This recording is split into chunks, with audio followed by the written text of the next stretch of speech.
తాకట్టులో ఉన్న బంగారాన్ని విడిపించి ఆ రోజు ఆన్లైన్ రేటుకే మేము కొంటాం. Sharma gold company. ప్రెసెంట్ నాతో పాటు కామెడీ దిగ్గజం శివారెడ్డి గారు అండ్ వాళ్ళ అమ్మగారు అండ్ వాళ్ళ వైఫ్ ఉన్నారు. వాళ్ళతో మాట్లాడదాం. చిన్నప్పటి నుంచి మిమిక్రీ ఇవన్నీ ఉన్నాయమ్మా? ఇంటి ముందుకు వచ్చి అమ్మ వికరం చెయ్యవా అన్నాడు. నేను పల్లెంలో అన్నం పెట్టుకొని కూరని లేకపోతే మాడికాయ తొక్కు పెట్టుకొని పట్టుకొని తినా పోయే వరకు నా కొడుకు ఏం ఫుడ్ తింటావమ్మా? టైంకు తింటుంది అన్న పర్ఫెక్ట్.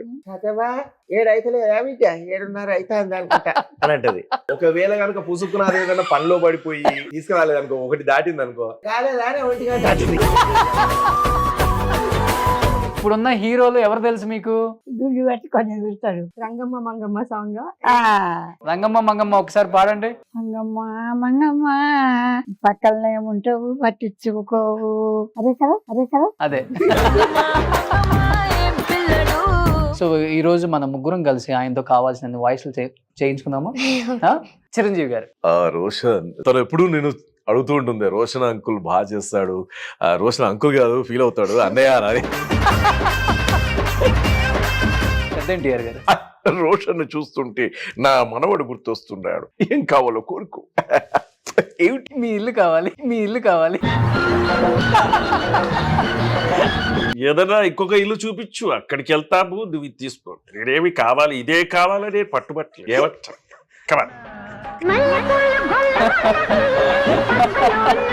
నెక్స్ట్ నా సినిమాలో నీకు చక్కటి రోల్ ఉంది, తమ్ముడి క్యారెక్టర్ ఇస్తాను, చేస్తావుగా, లేదంటే దమ్మిడి దిమ్మిడియే.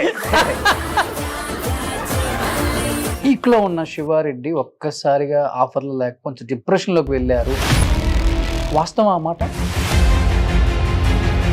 ఎప్పుడు ఏ ఇంటర్వ్యూలో చెప్పలేదు, ఫస్ట్ టైం నీకు చెప్తున్నాను. ఒక పెద్ద యాక్టర్ అయితే నన్ను వద్దు అని చెప్పేసి రిజెక్ట్ చేయడం, చెన్నై నుంచి హైదరాబాద్కి వచ్చేదాకా ఏడుస్తూనే. బట్ ఈ క్యాస్ట్ అనేది ప్లస్ అయిందా మైనస్ అయిందా శివారెడ్డి గారు? ఒక పెద్ద కమెడియన్ శివారెడ్డిని తొక్కేశారు, భయంకరమైన రాజకీయం ఆయన చుట్టూ నడిపారు,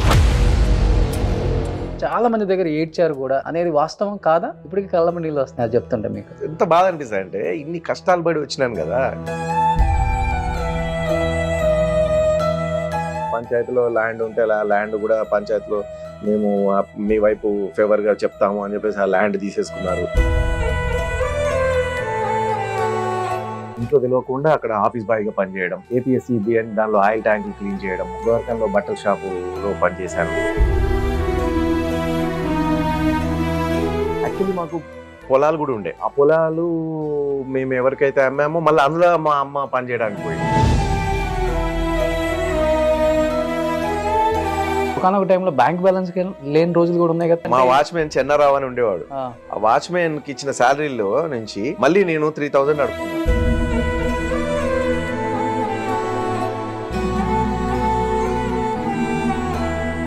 hi hello, welcome to Suman TV. నేను మీ రోషన్. ప్రజెంట్ నాతో పాటు కామెడీ దిగ్గజం శివారెడ్డి గారు అండ్ వాళ్ళ అమ్మగారు అండ్ వాళ్ళ వైఫ్ ఉన్నారు. వాళ్ళతో మాట్లాడదాం. సో శివారెడ్డి గారు, first of all thank you so much accept చేసినందుకు. అండ్ థ్యాంక్ యూ వదిన, అండ్ థ్యాంక్ యూ అమ్మా. ఎలా ఉన్నారు? బాగున్నారు. మంచి కొడుకుని అన్నారు, బట్ అమ్మను బాగా చూసుకుంటారా? కొడుకు బయటకు పోతాడని కోడలు బాగా చూసుకుంటాడు. సూపర్, నిజంగా మంచి కొడుకుని అన్నారు. ఇండస్ట్రీకి ఒక మంచి అంటే ఎంతో మంది ఎన్నో కష్టాలు పడి అంటే రోజులో సాయంత్రం ఇంటికి వచ్చి మొబైల్ ఆన్ చేసుకొని శివారెడ్డి మిమిక్రీ అని కొట్టుకొని ఆయన కామెడీ చూసుకొని నవ్వుకునే స్థాయికి అప్పటి నుంచి ఇప్పటికి అది తగ్గలేదు. మీ ఇమేజ్ అలానే ఉంది. మేబీ సినిమాలో ఉన్న ఒక కమెడియన్గా ఉండుంటే ఆ 10 మందిలో ఒకళ్ళు అయ్యేవాళ్ళేమో, కానీ ఈ మిమిక్రీ పుణ్యమా అంటూ మీరు ఈరోజు ప్రతి ఇంటిని కదిలిచ్చారు. ఎందుకంటే సామాన్యంగా శివారెడ్డి అంటే మన ఇంటి మనిషిలాగా అనిపిస్తుంటారు. ప్రేక్షకుల మధ్యలో ఆ స్థానం సంపాదించడం చాలా కష్టం, అది మీరు సంపాదించారు. సో ఫస్ట్ ఆఫ్ ఆల్ ఏం చెప్తారు దానికి? ఎక్కడికి వెళ్ళినా కూడా అదే అంటుంటారు, ఏదైనా ఫంక్షన్స్కి వెళ్ళినా లేకపోతే ఎక్కడన్నా లైక్ రైల్వే స్టేషన్లో కావచ్చు, ఎయిర్పోర్ట్లో కావచ్చు. సో మా సొంత మనిషిలాగా అనిపిస్తున్నారు. ఆల్రెడీ మిమ్మల్ని నేను కలిసినట్టుగానే ఆ ఫీలింగ్ వస్తుంది. మీరు మా వాళ్ళే, మా అంటే కొన్నిసార్లు ఎవరైనా లేడీస్ మాట్లాడుతూ మాకు మీరు కొత్తగా అంటే ఆ సినిమాల్లో టీవీలో కనబడే శివారెడ్డి అన్న ఫీలింగ్ లేదు మాకు, మా ఇంట్లో అబ్బాయి లాగానే చిన్నమ్మ కొడుకో లేకపోతే మా తెలిసిన అబ్బాయి లాగానే ఆ ఫీలే కలుగుతుంది. అట్లా అందరూ ఎవరు చూసినా కూడా వాళ్ళ ఓన్ చేసుకొని చాలా హ్యాపీగా వాళ్ళు చెప్పే విధానం వింటూ ఉంటే మంచిగా అనిపించేది అనమాట. ఇట్లా చాలా రకాలుగా చాలా మంది నా మీద ప్రేమ చూపించడం నిజంగా నా పూర్వజన్మ సుకృతం అనుకోవాలి, నా అదృష్టం అనుకోవాలి. సూపర్. అమ్మా, ఇప్పుడు కమిడియన్, యాక్టర్ అంటే ఓకే, చిన్నప్పటి నుంచి మిమిక్రీ ఇవన్నీ ఉన్నాయమ్మా? అంటే వేరే వాళ్ళ లాగా మాట్లాడటం, మిమిక్రీ నేర్చుకోవటం చిన్నప్పుడు అలవాటు ఉందా ఆయనకి? నేను ఎనిమిది వాళ్ళకి పోయినా, కోనేట్లో స్నానం చేసిన. నాకు ఈ నెల ఇచ్చిన పోతే కొడుకు పుడితే నీ పేరు పెట్టుకుంటా అన్న. శివుని పేరు పెట్టుకున్నా. ఇక శివుడికి ఎట్లా దండాలు పెడతారో వానికి అట్లా దండాలు పెడతాను. చిన్నప్పటి నుంచి నీకు ఇట్లా మిమిక్రీ, ఇట్లా గొంతు మార్చి మాట్లాడు అట్లాంటివి చేసేవాడినా? అన్ని ఉన్నాయి. అన్ని ఉన్నాయా? అన్ని ఉన్నాయి. ఏం మాట్లాడేవాళ్ళు చిన్నప్పుడు మిమిక్రీ వేరే వాళ్ళది? అదేం చెప్పాలి, ఇక ఎవరన్నా మాట్లాడితే వాళ్ళ తిరిగినే మాట్లాడతారు ఇంట్లో. అంతే. వాడే వచ్చిండని నేను అనుకుంటా, వీడు. ఓకే. అయితే ఇంటి ముందుకు వచ్చి అమ్మ వికరం చెయ్యవా అన్నాడు. నేను పల్లెంలో అన్నం పెట్టుకొని కూర లేకపోతే మాడికాయ తొక్కు పెట్టుకొని పట్టుకొని తినా. పోయే వరకు నా కొడుకు. ఏం చెప్పాలి, ఏసేసి రావాలి. ఏం చెప్పాలి, నేను ఆడి మెట్టి దిగే వరకే ఉన్నది కొడుకు. వీడేనా బిచ్చగాడు, ఇంకేనా వేసుడు. పదం పట్టుకుని ఇట్లా కలిసి. సో చిన్నప్పుడు ఇలాంటి ఎక్కువ చేసేవాళ్ళు? అవు. కోతి పనులా? మేము పడుకున్న తర్వాత సినిమాకి పోయేటోళ్ళు వీళ్ళు.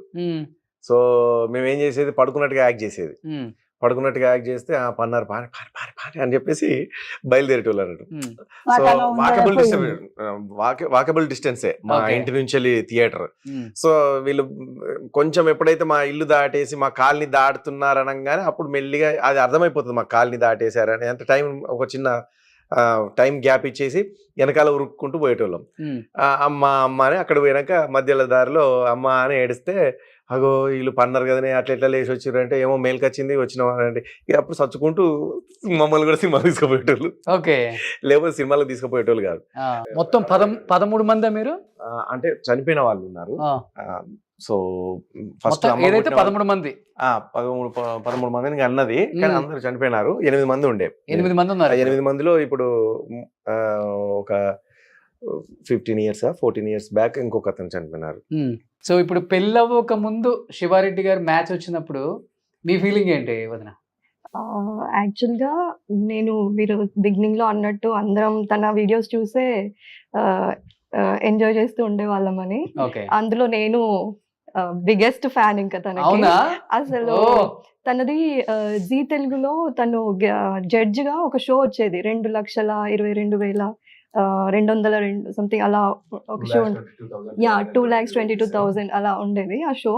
నేను నాన్న మిస్ అవ్వకుండా ప్రతి షో చూసేవాళ్ళం బిఫోర్ మ్యారేజ్. సో మేమిద్దరం అసలు చాలా ఎంజాయ్ చేసేవాళ్ళం. తన మిమిక్రీ కానీ తను స్క్రీన్ లో కనిపించారంటే ఇద్దరం అతుకుపోయి ఉంటాం. ఇంకా నేనైతే 100కి 1000% అనుకోలేదు. లైక్ మ్యాచ్ వచ్చింది, బట్ తను మా ఇంటికి వస్తున్నారు, నాకు మంచి ఫోటోగ్రాఫ్ అండ్ ఆటోగ్రాఫ్ దొరుకుతుంది, తను నన్ను ఎక్కడ యాక్సెప్ట్ చేస్తారు అన్న ట్రాన్స్ లోనే ఉన్నాను నేను. ఒక సెలబ్రిటీ మా ఇంటికి వస్తున్నారు, that is more than enough అన్న అదొక్కటే థాట్ ఉంది నాకు. తను నన్ను యాక్సెప్ట్ చేస్తారు, నన్ను మ్యారేజ్ చేసుకుంటారు అనేది అసలు ఇంకా నేను చెప్పలేదు. అదే సో ఒక ఫోటోగ్రాఫ్ అనుకున్నారు, అదే ఫోటో జీవితాంతం గోడకి ఫోటోగ్రాఫ్ మ్యారేజ్ అయినాక కూడా చాలా మంది ఇది కలనా నిజమా, ఇది కలనా నిజమా అన్నట్టుగానే అడిగేది.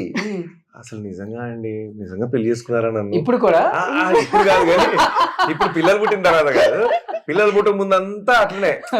నేను షూటింగ్ పోయి రాగానే పడుకొని లేచిన ఎప్పుడన్నా కొంచెం ఫ్రీ టైం దొరికితే అదే మాట తీస్తుంది అన్నట్టు. నిజంగా ఇంకా కలగా ఉందండి అంటే మొత్తం అన్ని ఇంకా మ్యాథ్స్ సెట్ అయిపోవడం అన్ని చాలా ఫాస్ట్ గా జరిగిపోయాయి అన్నమాట. ఇంకా అసలు నాకన్నా ఎక్కువ మా నాన్న ఫస్ట్ తనని కలిసింది నాన్నే అన్నమాట. ఇంటికి రాగానే నేను ఎలాంటి హస్బెండ్ అయితే నీకు తీసుకురావాలనుకున్నానో అంతకు మించిన క్వాలిటీస్ తనలో ఉన్నాయి అనేసి ఎంతసేపు చెప్పారో ఆయన ఫస్ట్ మీటింగ్ గురించి అంతా, ఓకే ఎంత రెస్పెక్ట్ ఇస్తున్నారు ఎల్డర్స్ అంటే. అసలు మనం స్క్రీన్ పైన చూసిన దానికి బయట రియల్ గా చూసిన దానికి ఆయన టాలెంట్ కి ఎంత హ్యూజ్ ఫ్యాన్ అవుతామో రియల్ లైఫ్ లో తను కలిసిన దానికి ఇంకా అసలు రెట్టింపు అయిపోయింది. ట్రూ హ్యూమన్ బీయింగ్ లాగా ఎక్స్ట్రాడినరీ పర్సన్. నువ్వు So, చాలా పెళ్లి అదృష్టవంతురాలు. కాకముందు శివారెడ్డి, పెళ్ళైన తర్వాత శివారెడ్డి, మా ఆయన రెండు ఒకేలాగా ఉన్నారు. ఇప్పుడు ఏమైనా Obviously, చేంజెస్ కనిపించాయా ఆయనలో? ఏం లేవు. No, అంటే not cinema at all. Industry అంటే బయట రకరకాలుగా ఆలోచించుకుంటాం, తెలియనివి తెలిసినవి ఏవేవో వస్తుంటాయి మన చెవుల్లోకి. ఏదో మంచిగానే కూర్చుంటారు. అమ్మో. మంచిగా. ఉమ్, అసలు ఎక్కడ బానే. కూడా మనం ఏ మీన్ ఇంతమంది ఉన్నారు కదా, ఇంతమంది ఆర్టిస్టులు ఉన్నారు, ఇంతమంది ఉన్నారు కదా, ఎక్కడి నుంచి కూడా మనం ఏది విన్నాం అసలు తన గురించి. ఇంకా పాజిటివ్ గా వింటాం. మంచిగా చెడు ఎక్కువ స్ప్రెడ్ అవుతుంది, గాసిప్స్ ఎక్కువ వినాలి ఆర్టిస్టుల Yes, గురించి. అసలు అలాంటిదైతే ఇంతవరకు ఏది వినబడలేదు. Hmm. ఇంకా పైగా ఏంటి అంటే ఎక్కడైనా ఫంక్షన్స్ లో ఎవరైనా లేడీస్ ని ఇబ్బంది పెట్టిన వాళ్ళు, లైక్ వాళ్ళని ప్రొటెక్ట్ చేసే సంఘటనలు నాకు చాలా చెప్పారు. ఓకే. ఐ ఫెల్ట్ అసలు అమ్మా ఇది మనిషిగా ఇది ఎలా పాసిబుల్ అని అనిపించింది. అంత యూనిక్ పర్సనాలిటీ. Hmm. చాలా ఇప్పుడు ట్రబుల్స్ ఫేస్ నాకు చేస్తూ ఉంటారు 6 కదా. కొడుకులు ఉన్నారు, ఉమ్, 5 కోడళ్ళు ఉన్నారు, ఉమ్, 2 బిడ్డలు, 2 అల్లుళ్ళు, 11 మంది మనవరాళ్ళు, 3 మనవలు, అంత ఉన్నారు. బిడ్డ మంచిగానే ఐకమత్యంగా. ఓకే. ఉమ్. ఉమ్. అంటే నేను ఒకటి విన్నాను, ఒకప్పుడు మంచి కుటుంబం, బాగా బతికిన కుటుంబం, నాన్నగారు సడన్ గా చనిపోవటం వల్ల అంటే తినటానికి కూడా తిండి లేక కొంచెం ఇబ్బందులు పడే స్థాయికి ఫ్యామిలీ వచ్చింది. అంటే పెద్ద కుటుంబం కాబట్టి అమ్మ ఒకటే అన్నీ మొయ్యాలంటే కష్టం కాబట్టి ఆ పరిస్థితులలో ఆ కష్టం ఎవరికి రాకూడదు, అలాంటి ఒక కష్టం అన్నారు. తర్వాత శివారెడ్డి గారు పైకి వచ్చిన తర్వాత ఓకే, మళ్ళీ పర్వాలేదు అనుకునే స్థాయికి తీసుకొచ్చాడు ఆయన అని అన్నారు. ఆ కష్టం, ఆ డిఫికల్టీస్ చూసినప్పుడు ఏమనిపించింది లైఫ్ లో అమ్మని ఆ పరిస్థితులలో? చాలా నరకం అనిపించింది. లైక్ అంటే ఆడుతూ పాడుతూ తిరిగే వాళ్ళం. ప్రతి ఫెస్టివల్కి అన్ని కొనుక్కొచ్చి ఇచ్చేవాడు నాన్న. బట్టలు ప్రతి పండగకి బట్టలు. అప్పట్లో ఇప్పుడు అంటే రోజు కొనుక్కుంటూ ఉంటాం బట్టలు.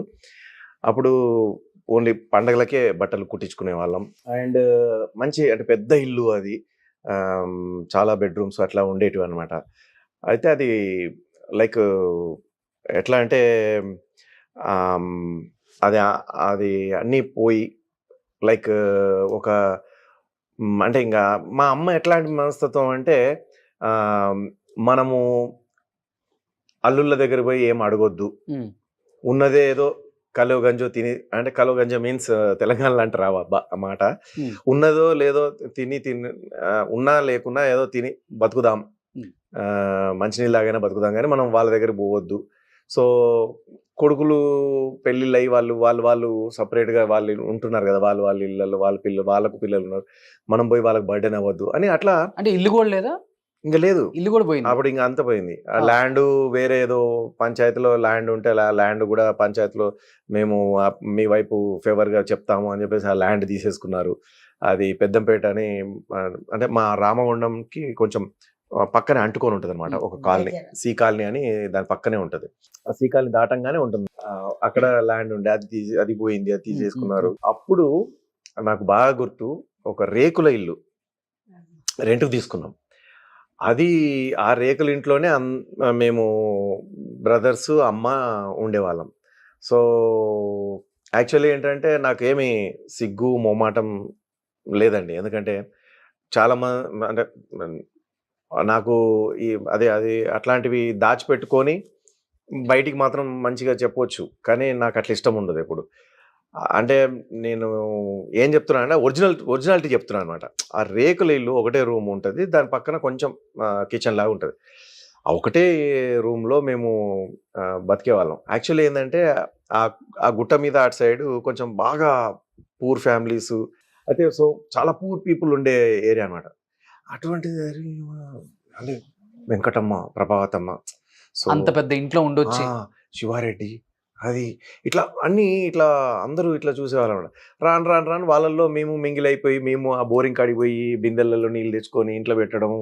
సో అట్లా ఆఖరికి ఆ బిందెలు కూడా అమ్ముకోవడము, అట్లా అంటే బియ్యం కోసం అట్లా అయిపోయింది. ఇది కాదు, ఇది కానే కాదు, ఇది యాక్చువల్లీ ఇది ఏదో మనం సాధించాలి, ఏదో చేయాలి అని చెప్పేసి అప్పుడు పట్టుబట్టి నేను మా ఊర్లోనే ఎన్టీపీసీ అని ఉంది పక్కన, నేషనల్ థర్మల్ పవర్ కార్పొరేషన్.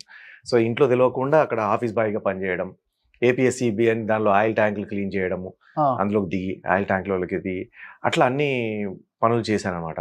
గోదావరికానికి వెళ్ళి గోదావరికాన్లో బట్టల షాపులో పనిచేశాను సేల్స్ బాయ్గా. ఇట్లా రకరకాలుగా కష్టాలు పడ్డాను, చాలా కష్టాలు పడ్డాను. ఓకే. అట్లా పడుతూ పడుతూ పడుతూ ఎంతో కొంత ఇంటికి తీసుకురావడం, మళ్ళీ బియ్యము కూర, కొంచెం మళ్ళీ ఒక టమాటా కూర, మళ్ళీ తర్వాత కొంచెం మంచిగా మళ్ళీ కడుపు నిండా తినడం అట్లా స్టార్ట్ అయింది అన్నమాట. సో అట్లా ఉన్నప్పుడు నేను ఇంకా లేదు, యాక్చువల్లీ మాకు పొలాలు కూడా ఉండే. ఆ పొలాలు మేము ఎవరికైతే అమ్మామో మళ్ళీ అందులో మా అమ్మ పని చేయడానికి పోయింది. ఇక అక్కడ నేను తట్టుకోలేకపోయినా. సరే ఇక్కడ కాదు, మనం వీళ్ళు ఏం కష్టాలు పడతారో పడని, వీళ్ళ కష్టాలు తీర్చాలంటే నేను ఇక్కడ ఉండొద్దు, నేను ఫస్ట్ పోయి నేను ఏదో సాధించుకొని రావాలా అని చెప్పేసి వెంటనే హనుమకొండకు వచ్చేసాను. హనుమకొండకు వచ్చేసి శంకర్ సారంగపాణి గారు అని సింగర్స్ ఉన్నారు, వాళ్ళ ఆర్కెస్ట్రాలో మిమిక్రీ ఆర్టిస్ట్ గానో లేకపోతే కోరస్ సింగర్ గానో అట్లా పని చేసుకుంటూ వాళ్ళ సామాన్లు అవి ఇవన్నీ మంచిగా ఆటో రాగానే మళ్ళీ సామాన్లన్నీ సర్ది వాళ్ళకు పెట్టడము ఇవన్నీ చేసేసరికి అరే పిల్లోడు భలే హెల్ప్ చేస్తున్నాడు, టాలెంటే కాకుండా మనకు మంచిగా తోడుగా ఉంటున్నాడు, మంచిగా హెల్ప్ చేస్తున్నాడు అని చెప్పేసి ఎక్కువ నన్ను రెగ్యులర్గా నా అవసరం లేకుండా పిలిచేవాళ్ళు అనమాట. పిలిచి 10 రూపాయలు 20 రూపాయలు 30 రూపాయలు అట్లా ఇచ్చేవాళ్ళు. సో అట్లా మళ్ళీ నెల్లూట్లో ప్రవీణ్ చంద్ర గారు అని టీవీలో బ్యాలే అన్ని చేస్తుంటాడు.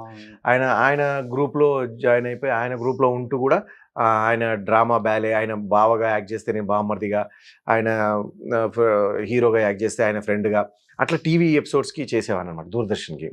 సో ఇట్లా అన్నీ చేసుకుంటూ వరంగల్ డిస్టిక్లో హన్మకొండ చుట్టుపక్కల ప్రాంతాల్లో బాగా శివారెడ్డి అని ఒక మిమిక్రీ అని చెప్పేసి అట్లా వచ్చేసింది, స్ప్రెడ్ అయిన తర్వాత అప్పుడు హైదరాబాద్ రావడం, హైదరాబాద్కి వచ్చి హైదరాబాద్లో మిమిక్రీ శ్రీనన్న వాళ్ళ ఇంట్లో ఉండడం, ఒక 6 నెలలు అట్లా ఉన్నాను ఆయన ఇంట్లో. ఆయనకు హెల్ప్గా ఉంటూ ఆయన ఉంచుకున్నందుకు మనకు స్టే ఇచ్చినాడు కాబట్టి సో ఆయనకు అన్ని పనులు చేసి పెడుతూ, సో అట్లా ఆయనతో పాటు ఎన్ని కష్టాలు పడాలి అన్ని కష్టాలు పడేసి అట్లా సానా యాదిరెడ్డి గారు ప్రొడ్యూసరు, ఆయన డైరెక్టర్, ఆయన పిట్టల దొర సినిమా తీస్తున్నాడు అంటే ఈయన నెల్లూట్లో ప్రవీణ్ చంద్ర అనే అతను ఆయన గెలవడానికి వెళ్ళాడు. అయితే అప్పుడు శివ రా నాతో పాటు రా అని చెప్పేసి తనతో పాటు తీసుకెళ్తే అప్పుడు ఆ సానా యాదిరెడ్డి గారు ఈయనతో మాట్లాడిన తర్వాత ఈ అబ్బాయి ఎవరు అంటే ఇట్లా మంచి ఆర్టిస్ట్ సార్, అది అవునా ఏదైనా చెయ్యి నవ్వించు అని అంటే కొద్దిసేపు నవ్వించిన తర్వాత బాగుంది, ఏంటి నీ డ్రీమ్ ఏంటి అంటే ఆర్టిస్ట్గా మిమిక్రీ ఆర్టిస్ట్గా ఏం చేయాలనుకుంటున్నావు ఏంటి, సినిమాలో యాక్ట్ చేయాలని ఉంది సార్ అని. అవునా, యాక్టింగ్ కూడా ఇంట్రెస్ట్ ఉందా? అవునండి అని. అయితే నా సినిమాలు చేస్తావు అన్నాడు. చేస్తా సార్ అని. ఫస్ట్ టైం పిట్టలతో సినిమాలో సినిమా స్క్రీన్ ముందట కనబడ్డాను.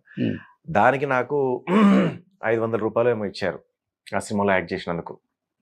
దానికి చెక్కు, కథా కార్ఖానా, అది దాని తర్వాత ఓచర్ మీద సంతకం పెట్టడాలు అట్లా. సో అది తర్వాత ఆయన మళ్ళీ ఏమంటారు ఆ సినిమాకి మళ్ళీ ఏంది హనుమకొండలో నాకు పెద్ద కటౌట్, దాని తర్వాత మా ఊర్లో బ్యానర్స్ ఇట్లా పెట్టారు. తర్వాత మళ్ళీ ఆయన సినిమాలోనే బ్యాచిలర్స్ అని ఒకటి వచ్చింది, దాంట్లో రిఫరీ క్యారెక్టర్ అన్నట్టు, క్యాష్ రెడీయా అని చెప్పేసి మారుతి వ్యాన్ డ్రైవర్ అనమాట. మొబైల్ అంటే సిటీలో మారుతి వ్యాన్ నడుపుకునేవాడు. సో ఇట్లా ఒక క్యారెక్టర్ చేశాను. అది టీవీలో అప్పట్లో బయోస్కోప్ అనే ఒకటి యాడ్స్ వచ్చేది, సినిమా యాడ్స్, దాంట్లో నా క్లిప్పే వచ్చేదనమాట. అట్లా నన్ను పోగురి బాబురావు గారు, ఇతర ఫిలిమ్స్, ముప్పలనేని శివ గారు చూసి అరే ఈ అబ్బాయి బాగున్నాడు, మనం 4 హీరోలు అనుకున్నాం కదా, వినీత్ ఒకరు, రవితేజ ఒకరు, ఆలీ ఒకరు, నెక్స్ట్ ఈ అబ్బాయిని పెట్టుకుందామని. యాక్చువల్లీ అప్పుడు శివాజీ హీరో ఉన్నాడు కదా, హీరో శివాజీని అని అనుకుంటున్నారు. ఆ టైంలో ఈ క్లిప్ కనబడేసరికి ఈ వీడియో కొత్తోడు బాగుంటుంది కొత్తగా, ఎందుకంటే ఆ రోల్ మిమిక్రీ ఆర్టిస్ట్ రోల్ అన్నట్టు. వాళ్ళకి తెలీదు నేను మిమిక్రీ ఆర్టిస్ట్ అని. ఓకే. హైదరాబాద్ ఇంత ప్రొడ్యూసర్స్ సినిమా ఇండస్ట్రీకి అంత పాకలేదు నేను. ఇంకా ఏదో చిన్నగా హైదరాబాద్లో మిమిక్రీ శ్రీనివాస్ గారితో వెళ్ళి ఆ రవీంద్ర భారతిలోనో అక్కడ కూడా చేసుకుంటున్నాను. వీళ్ళు టక్కున పిలిచేసరికి వచ్చాను, మాట్లాడాను. తర్వాత సినిమాలో అవకాశం ఇస్తున్నాం అంటే అవునా, ఓ సంతోషం. అయితే ఏం క్యారెక్టర్ సార్ అని అంటే హీరో క్యారెక్టర్ అన్నారు. ఓ ఎటక ఏం క్యారెక్టర్ అని అడిగినందుకు ఫీల్ అయ్యారేమో, హీరో క్యారెక్టర్లే అని అంటారు కదా, అట్లా అన్నారేమో అనుకో. సారీ సార్ అంటే తెలుసుకుందామని ఏం క్యారెక్టర్ అన్నారు. చెప్పాం కదా హీరో. నిజం చెప్పండి సార్ అని అంటే, నిజం బాబు, హీరో 4 హీరోలు ఉంటారు, అందులో నువ్వు ఒక హీరో అనగానే ఫీజులు ఎగిరిపోయినాయి. దాని తర్వాత ఏంటంటే అప్పటికి అన్నయ్యతో మీనా గారు సినిమాలు చేస్తున్నారు, రజనీకాంత్తో చేస్తున్నారు, అమితాబ్ బచ్చన్తో చేస్తున్నారు, మమ్ముటితో చేస్తున్నారు, వెంకటేష్ గారు, బాలయ్య బాబు గారు, అందరితో, నాగార్జున గారితో చేసిన హీరోయిన్ మీనా. యాక్చువల్లీ స్కూల్ లైఫ్లో కొంచెం ఉన్నప్పుడు ఆ మీనా గారి ఫోటో ఒకటి నా పర్సులో పెట్టుకున్నా, పర్సులో కాదు కానీ బుక్స్లో పెట్టుకునే వాళ్ళం అంట. ఆ టైంలో మీనా అంటే బాగా ఫ్యాన్ నేను. ఆమె మీనా హీరోయిన్ అని చెప్పారు. సో అనేసరికి ఇంకా ఫుల్ హ్యాపీ. దాని తర్వాత లొకేషన్ రావడం, అరే ఈయన ఎక్కడో చూశాను, నువ్వు ఆలి అన్న, నేను ఇక్కడ ఎక్కడో చూశాను రా, మొన్న 2 సినిమాలు చేశావు నాతో పాటు, సర్కస్ సత్తిపండు, పీటల దొర, నువ్వే కదా, 3వ సినిమాకి నాతో పాటు హీరో కదా అని చెప్పేసి గట్టిగా కొట్టి దగ్గర లాక్కున్నాడు. అక్కడి నుంచి వెళ్ళి ఆలీ గారితో నాకు బాండింగ్ ఏర్పడింది, బాగా క్లోజ్ అయిపోయాయి. 30 సంవత్సరాలు అయిపోయింది కదా. ఇక అక్కడి నుంచి ఇంకా తిరిగి చూడలేదండి. అమ్మాయి కోసం, ఆనందం, మనసంతా నువ్వే, అవును వాళ్ళు ఇష్టపడ్డారు, వసంతం, నేనున్నాను, నాగా, అతడే ఒక సైన్యం, అవును వాళ్ళు ఇష్టపడ్డారు, తర్వాత ఇది దూకుడు, గుడంబ శంకర్, అడవిరాముడు, రాజాబాబు, ఇట్లా ఎన్నో చేసుకుంటూ బట్ ఇన్ని కష్టాలు పడి చివరికి అమ్మని ఒక కోట లాంటి ఇంట్లో పెట్టారు హ్యాపీగా. ఆ తర్వాత హ్యాపీగా అనిపిస్తుంది ఇప్పుడు, సంతోషంగా ఉన్నారు ఇప్పుడు. నేను ఇంకా ఎప్పుడైతే హైదరాబాద్ లో సంపాదించడం మొదలు పెట్టానో అప్పుడు వెంటనే ఫస్ట్, అందరూ నమ్ముతారో నమ్మరో నాకు తెలియదు కానీ దేవుడి మీద ప్రమాణం, మా అమ్మకి ఫస్ట్ ఒక గోల్డ్ చైన్, డబ్బులు కూడబెట్టి బంగారు చైన్, ఎందుకంటే మా అమ్మ మళ్ళీ బంగారు గోల్స్ వేసుకొని కనబడాలని, అట్లా గోల్డ్ చైన్ కొనుక్కొని మళ్ళీ పోయి మా అమ్మకు గోల్డ్ చైన్ వేసి నువ్వు రా అని చెప్పి ఇక్కడ రూమ్ రెంట్ తీసుకొని మా అమ్మని తీసుకొచ్చుకున్నాం. ఇక అప్పటి నుంచి అమ్మ ఇన్నేళ్ళుగా మాతోనే అంటే ఇక మేమే అమ్మతోనే ఉంటున్నాం అన్నట్టు. అమ్మ అక్కడ ఉండి మమ్మల్ని ఇక్కడ ఆశీర్వదించే కంటే అమ్మ మాతోనే ఉండి మమ్మల్ని ఆశీర్వదించాలి, 24 గంటలు నా కళ్ళ ముందు మా అమ్మ కనబడాలని మా కోరిక.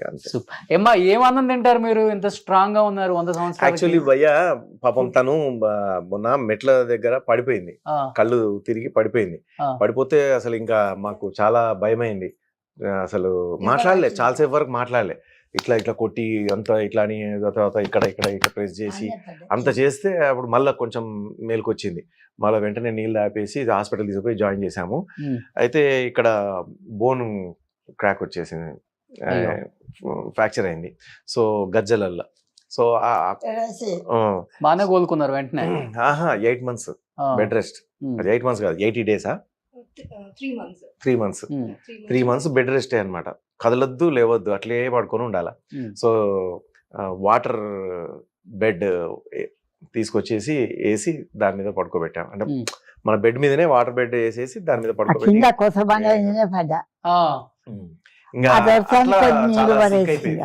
లేదంటే ఇంకా బాగుండే. నీళ్ళలో జారిన కాలు, నా చిన్న మనవరాలు నీళ్ళు చల్లిందాడ, నా కాలు జారింది.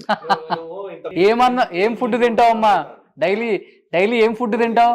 ఇప్పుడు గయ్య మెతుకులు, నిరాళ మెతుకులు, ఇప్పటి మెతుకుల బలం కాదు, సద్దగడక, మక్క గడక, జొన్న గడక, వెనుకట తిన్న బలం. ఇప్పటి బలం ఏమి లేదు, ఈగలు పర్ఫెక్ట్. వాచ్ చూడదు, ఏం చూడదు, టైం కూడా చూడడం రాదు, కానీ టైం అర్థమైపోతుంది. శాతవా 7 అయితే 7:30 అయితే అనుకుంటా అని అంటది. అనగానే ఇక మా అమ్మ వస్తున్నా, మా అత్తమ్మ పెట్టుకొస్తున్నా, అత్తమ్మ పెట్టుకొస్తున్నా అని అంటది.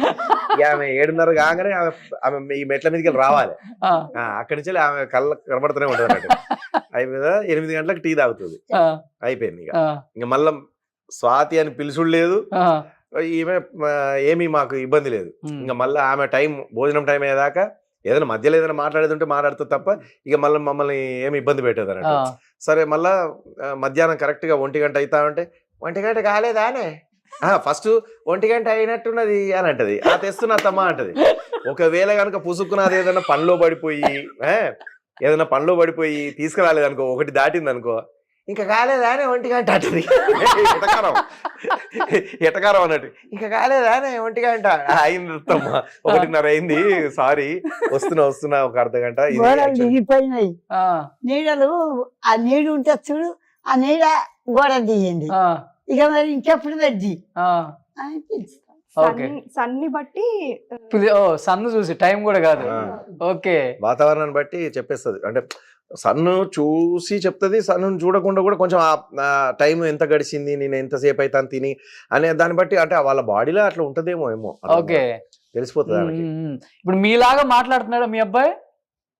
మీలాగా మాట్లాడతాడా? మాట్లాడతాడు. ఆ? ఇది ఒకసారి వాళ్ళిద్దరి మధ్య కన్వర్సేషన్ ఎలా ఉంటుంది ఇంట్లో అసలుకి? ఇప్పుడు మామూలుగానేమో సాతావా అత్తమ్మ పెట్టుకొస్తానవా అని నానే ఉండి అత్తమ్మ పెట్టుకున్నా, ప్లేట్లో పెట్టినా వస్తున్నా అని అంటది. ఇది అయిపోయిందా, పుసుకున్న లేట్ అయింది అనుకో, సపోజ్ కొన్నిసార్లు కొన్ని కూరగాయలు కొంచెం కట్ చేయడం అది ఇది కొంచెం లేట్ అవుతుంది, తనకు పూజ చేసుకోను లేకపోతే అట్లా కొంచెం ఏదైనా ఎవరైనా గెస్ట్లు వచ్చిండ్రు, దాంతో తను వండడానికి కొంచెం లేట్ అయిపోయేసరికి ఆ గెస్ట్లు బయటికి పోయి మళ్ళీ ఆమె వండి పట్టుకొని వచ్చేసరికి లేట్ అయిపోయింది అనుకో, అప్పుడు వెటకారంగా అంటది అన్నాడు, ఇంకా కాలేదా అనే టైము, 1 గంట కాలేదా అని అంటది. సో ఇట్లా మస్తు ఇక మా నారాయణ కూలికి పోతారు కదా, ఇది ఒక్కటే ఉంటది కదా. సినిమాలు చూసారా ఎవరన్నా శివారెడ్డి అన్నవి? తోటి షూటింగ్ దిగిన పోరాడు ఏం చేసిండు, పెళ్లి పిల్లలు చూస్తానని వచ్చి పొలగాళ్ళని ఆడుతాడు.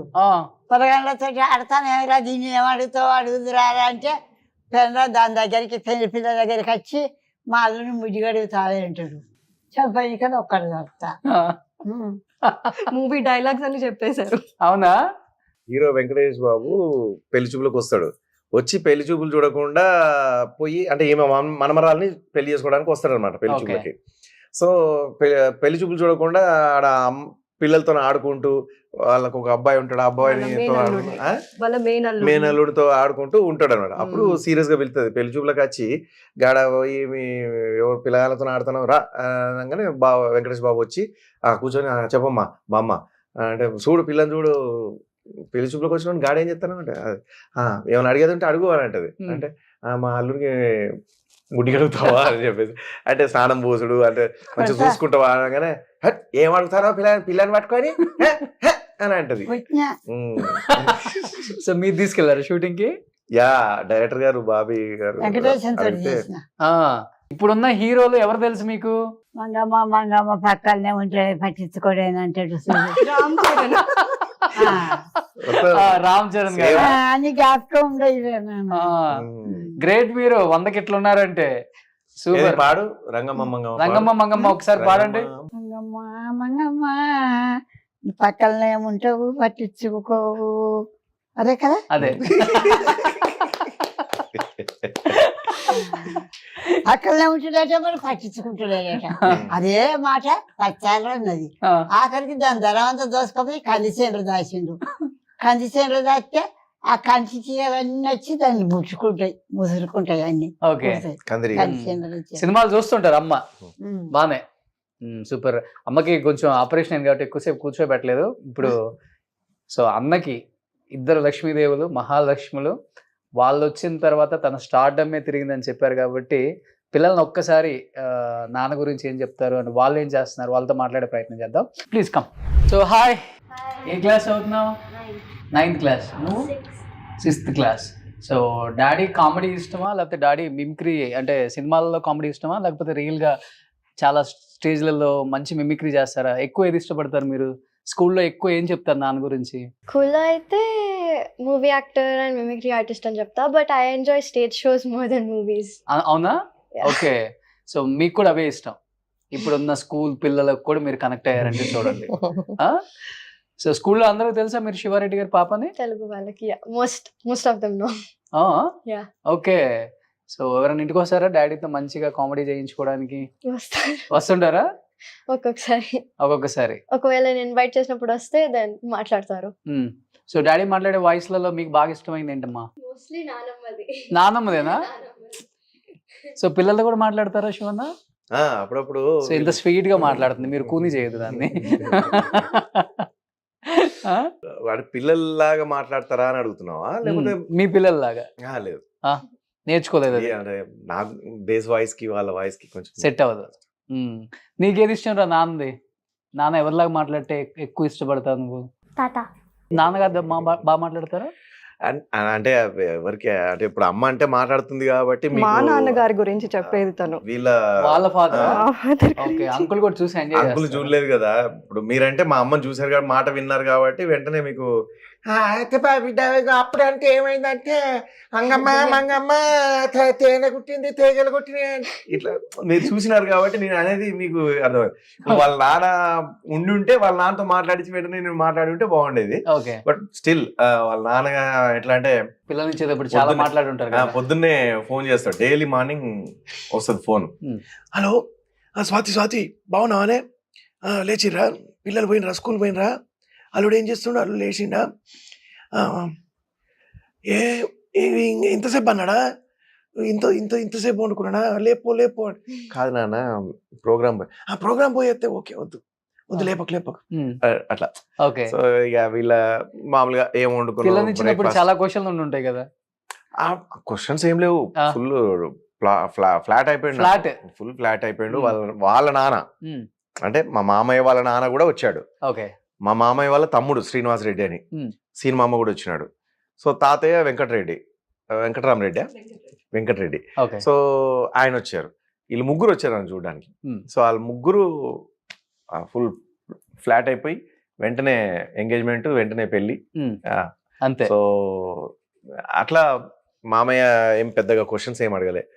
లైక్ అంటే ఏమేమి ఉన్నాయి, ఎట్లా ఏంటిది, ఏమేమి సంపాదించావు, ఏం చేద్దాం అనుకుంటున్నారు నెక్స్ట్, అంటే ఇటు సినిమాలు కానీ ప్రోగ్రామ్స్ కానీ లేకపోతే ఎట్లా అంటే లేకపోతే ఎట్లా అనే అంత లేదు. ఎందుకంటే అప్పుడు బాగా ఊపులో పీక్ లో ఉన్నాను.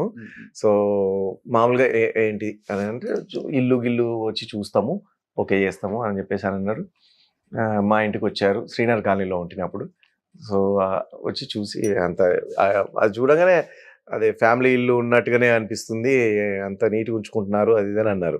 అట్లా మాకు బ్యాచులర్ గా ఉన్నప్పుడు చాలా కాంప్లిమెంట్స్ వచ్చేటి. ఆ అపార్ట్మెంట్ లో ఉన్న లేడీస్ కానీ ఆంటీలు కానీ వాళ్ళందరూ కూడా అరే అసలు బ్యాచులర్స్ అన్నట్టుగా అనిపించదబ్బా మీ ఇల్లు చూస్తా ఉంటే అసలు అని చెప్పేసి అంత బాగా నీట్గా ఉంచుకునే వాళ్ళమాట. అట్లా బాగా ఇంప్రెస్ అయ్యారు. ఏం లేదు అదే మా బిడ్డను మంచిగా చూసుకో అని ఆయన కొంచెం ఒక్కొక్కటి 2 సార్లు రిపీట్ చేస్తారు అన్నట్టు ప్రతి వర్డ్ని. ఇప్పుడు సపోజ్ మా మోక్షి ఏదన్నా తీసుకోవడానికి పోతుంది వద్దు అరే వద్దు అరే ఇట్లా వద్దు మోక్షి వద్దు అరే అట్లా అంటే 2-3 సార్లు రిపీట్ చేస్తారన్నట్టు. అంటే మనం ఇంకా ఇట్లా మనం తీసుకోవడానికి అని ఇట్లా వెళ్తాం కదా. ఇప్పుడు ఫోన్ తీసుకుంటున్నా వద్దు అల్లుడు ఫోన్ తీసుకోకు అంటే అయిపోతుంది కదా. నేను తీసుకొని పోవడానికి పోయేంత లోపల ఒక 5-6 సార్లు అంటాడు అన్నట్టు వద్దు అట్లా అన్నాడు. సో అట్లా బాగా ఎంజాయ్ చేస్తారు. నేను అప్పుడప్పుడు అత్తమ్మ మామయ్య ఇక్కడ ఉంటే కూడా అత్తమ్మ ఫోన్ చేసింది అనుకో, మామయ్య ఫోన్ ఎత్తి ఆయన స్నానానికో లేకపోతే ఎక్కడ కూర్చోని ఆ ఫోన్ టక్కన నేను ఎత్తుకేసింది చెప్పు అంటే ఏమండి మరి ఎప్పుడు వస్తారు, అది ఎవరో వచ్చిర్రు అది అని చెప్పేసి మాట్లాడుతుంటారు. మా అత్తమ్మ కూడా గుర్తుపట్టదు. అట్లా మాట్లాడేస్తా.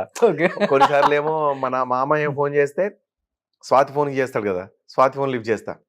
నాన్న ఏమైంది స్వాతి పిల్లలు పోయినరా స్కూల్కి పోయినరా? పోయింది నాన్న. ఏదో గొంతు ఇట్లా జలుబైందా ఇట్లా ఇప్పుడే లేచావా ఇట్లా నాన్న కొంచెం జలుబైంది అప్పుడే కొంచెం గుర్తుపట్టిండు అనుకో, కొంచెం తేడాగా ఉంది వాయిస్ అని అంటేనేమో కొంచెం జలుబైంది నాన్న అంట. వెంటనే మళ్ళా సెట్ అయిపోతుంది. జలుబైంది కావచ్చు అందుకే వాయిస్ ఇట్లా వస్తుంది. స్వాతి గారు ఎంత స్వీట్ గా మాట్లాడుతున్నారు అసలు. సింగర్ అయిపోవచ్చు అసలు మీరు. తను చాలా స్వీట్ కాబట్టే నేను ఇలా ఉన్నాను. లేకపోతే నాకు మొత్తం ఏమంటారు మొత్తం ఫేస్ లో కళ లేకుండా ఉండేది. సో తను బాగా నన్ను చూసుకుంటుంది కాబట్టి నేను హ్యాపీగా ఉన్నాను, కాబట్టి తను హ్యాపీగా చూసుకుంటుంది కాబట్టి నేను హ్యాపీగా ఉన్నాను, కాబట్టి నేను నా గ్లో ఇలా ఉంది. సో యాక్చువల్ గా ఆర్టిస్టులు బయట ఉన్న డిప్రెషన్ స్ట్రెస్ అంతా ఇంట్లో చూపిస్తారు అంటుంటారు. భార్యల మీద పిల్లల మీద అరుస్తుంటారు, ఆ కోపంలో తెలియక అంటుంటారు. ఇలానే ఇప్పుడు ఇంటర్వ్యూలో ఉన్నట్టు ఇంత జాలీగా ఉంటారా లేకపోతే సీరియస్ ఎలా ఉంటారు అసలు శివారెడ్డి గారి ఇంట్లో? మోస్ట్లీ జాలీనే, చాలా రేర్ అన్నమాట అలా చూడడం. బట్ ఈ మధ్య కొంచెం చూస్తున్నాను, ఒక 1-2 years నుంచి. అది కూడా ఎందుకు అంటే కొంచెం తనకి ఎంతైతే మూవీస్లో రావాల్సిన అది ఛాన్సెస్ రావట్లేదో అది కొంచెం నాకు బాధ అనిపిస్తుంది మీకు కూడా? తనని చూస్తూ ఉంటా అలాగా. ఓకే. అదర్వైజ్ అసలు ఫుల్ జాలీ, అసలు కంటిన్యూస్ గా ఏదో ఒకటి ఏం చేస్తున్నా అందులోంచి ఏదో ఒకటి స్పాంటేనియస్ గా కామెడీ వచ్చేస్తూనే ఉంటది అసలు. Hmm. ఇటు పిల్లలతో స్పెండ్ చేస్తున్నా, అత్తమ్మతో మాట్లాడినా, ఇంటికి ఎవరైనా గెస్ట్లు వచ్చినా, పని వాళ్ళు వచ్చినా వాళ్ళని కూడా అసలు ఏదో ఒకటి అని నవ్విస్తూ ఉంటారు అనమాట. వాళ్ళు ఎలా మాట్లాడతారో అలా కూడా మాట్లాడితే వాళ్ళు ఇంకా పడి పడి నవ్వుతూ వాళ్ళు ఫుల్ హ్యాపీగా వచ్చి చేసుకొని వెళ్తూ ఉంటారు. Hmm. బట్ ఈ మధ్య కొంచెం ఒక 1-2 ఇయర్స్ 1-2 years నుంచి బట్ ఏమైందంటే ఆపర్చునిటీస్ వస్తున్నాయి, అన్ఫార్చునేట్లీ మళ్ళీ వెరీ ఫ్యూ డేస్ లో అవి క్యాన్సిల్ అయిపోతున్నాయి. ఓకే. అదొక్కటి కొంచెం అది తీసుకోలేకపోతున్నారు అనమాట. ఓకే. ఓకే. అంటే ఈ మధ్యలో బయట టాక్ వచ్చింది, పీక్ లో ఉన్న శివారెడ్డి ఒక్కసారిగా ఆఫర్లు లేక కొంచెం డిప్రెషన్ లోకి వెళ్ళారు. వాస్తవం ఆ మాట? తీసుకోలేకపోయారా దాన్ని? అంతే కదా. అంటే అంటే మనం ఎక్కడ డిమాండ్ చేయము, డబ్బులు డిమాండ్ చేయడం కానీ, ప్రొడ్యూసర్స్ కానీ అట్లా కానీ, డైరెక్టర్స్ కి ఇచ్చిన డేట్స్ ఎగ్గొట్టడం కానీ అట్లాంటివి ఏమి ఉండవు.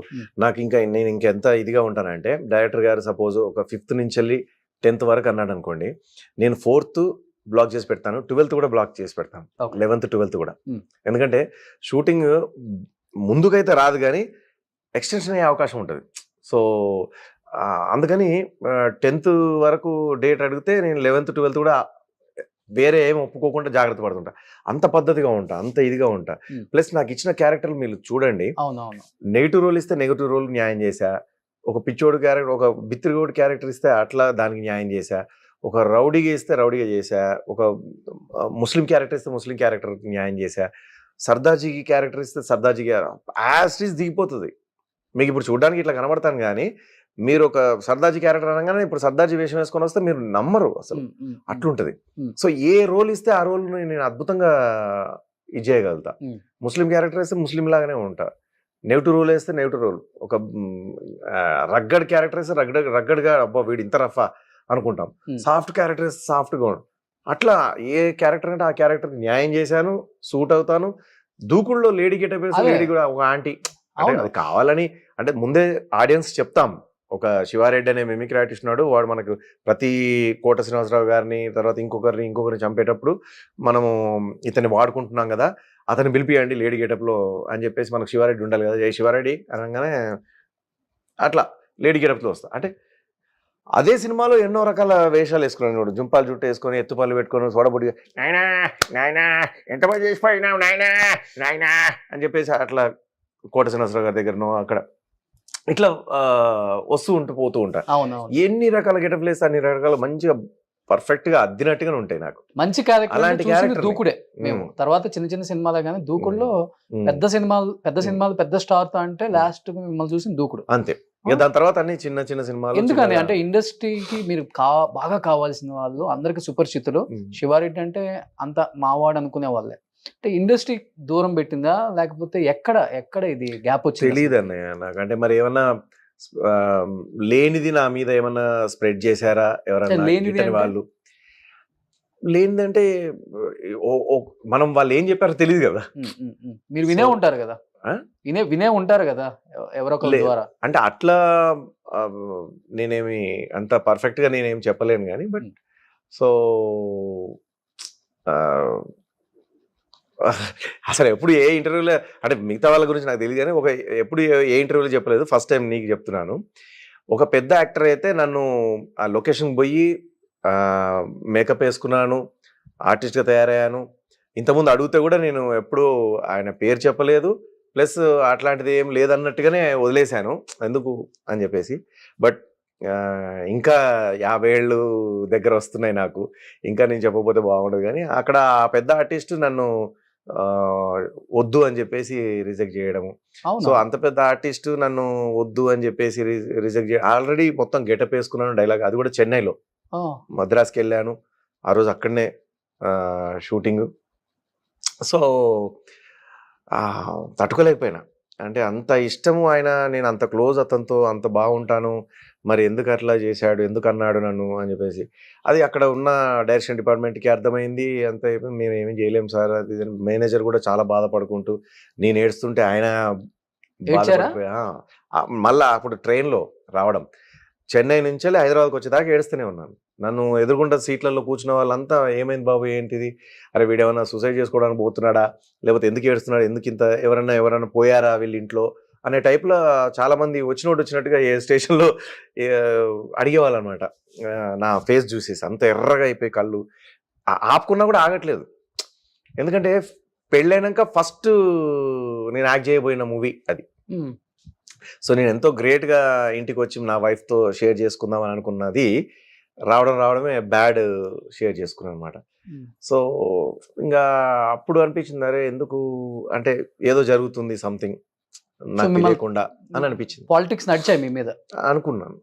లేకపోతే ఇంత టాలెంట్ ఉండి ఇంత పద్ధతి ఉన్న వ్యక్తిని నేను, హెల్పింగ్ నేచర్, నా క్లాస్మేట్స్కి చేశాను, నా క్లాస్మేట్స్ నా ఊరు వాళ్ళు నా క్లాస్మేట్స్ నేను చేశానని కాదు, ఇక్కడ ఎంతో మంది చేశాను. ఇక్కడ నేను మన ఇండస్ట్రీలో ఉన్న అంటే ఎప్పుడు నేను చెప్పలేదు కానీ చెప్తున్నాను, ఇండస్ట్రీలో ఉన్న మేనేజర్లకు కూడా కరోనా టైంలో చాలా మందికి ఇళ్ళకి వెళ్ళి నూనె క్యాన్లు, బియ్యం బస్తాలు, సరుకులు, పప్పులు, ఉప్పులు నా కార్లో పెట్టుకొని తీసుకెళ్ళి వాళ్ళ ఇళ్ళకి పోయి ఇచ్చేసి వచ్చాను. అట్లాంటి వ్యక్తిత్వం ఉన్నారు. ఎంతో మంది చిన్న చిన్న ఆర్టిస్టులు ఇప్పటికీ ఫోన్ చేస్తారు. కొన్నిసార్లు నా దగ్గర ఉండవు, సారీ అండి నా దగ్గర లేవు ఏమనుకోవద్దు అంటే, మీ దగ్గర లేవా అని అంటారు. సిచ్యువేషన్ అట్లా వస్తుంది ఒక్కొక్కసారి. ఎంత తోడికైనా ఎంత పెద్ద చెట్టు అయినా సరే కొన్నిసార్లు వచ్చే గాలికి ఇరిగిపోతాయి. సో కొన్నిసార్లు పిల్లగాలిని తట్టుకోగలుగుతుంది. అట్లా రకరకాల సిచ్యువేషన్స్ ప్రతి మనిషికి వస్తాయి. బట్ ఆ యాక్టర్తో మళ్ళీ వర్క్ చేశారా? ఎవరైతే మిమ్మల్ని సెట్కి వస్తే ఇతను ఉంటే నేను వర్క్ చేయను అని చెప్పిన యాక్టర్ చేశారు. మళ్ళీ చేశారు. చేశారు బట్ ఇప్పటికీ అడగలేదు.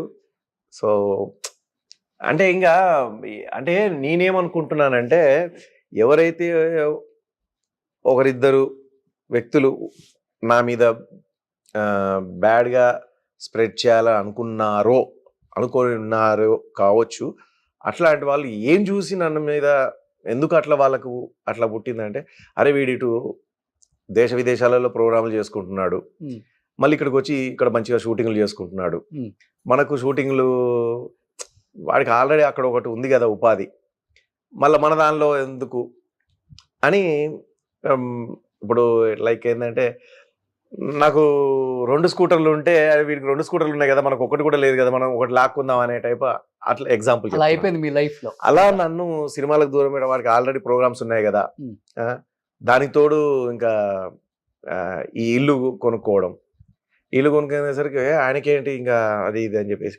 తర్వాత నేను ఒక్కటి ఏమి విన్నానంటే, మీరు అన్నట్టుగా చాలా అంటే మనం శివారెడ్డిని పెట్టుకుంటే చాలా డబ్బు ఇవ్వాల్సి ఉంటుందేమో, ఎక్కువ డిమాండ్ చేస్తాడేమో శివారెడ్డి, చాలా ఆర్టిస్ట్, పెద్ద ఆర్టిస్ట్ కదా.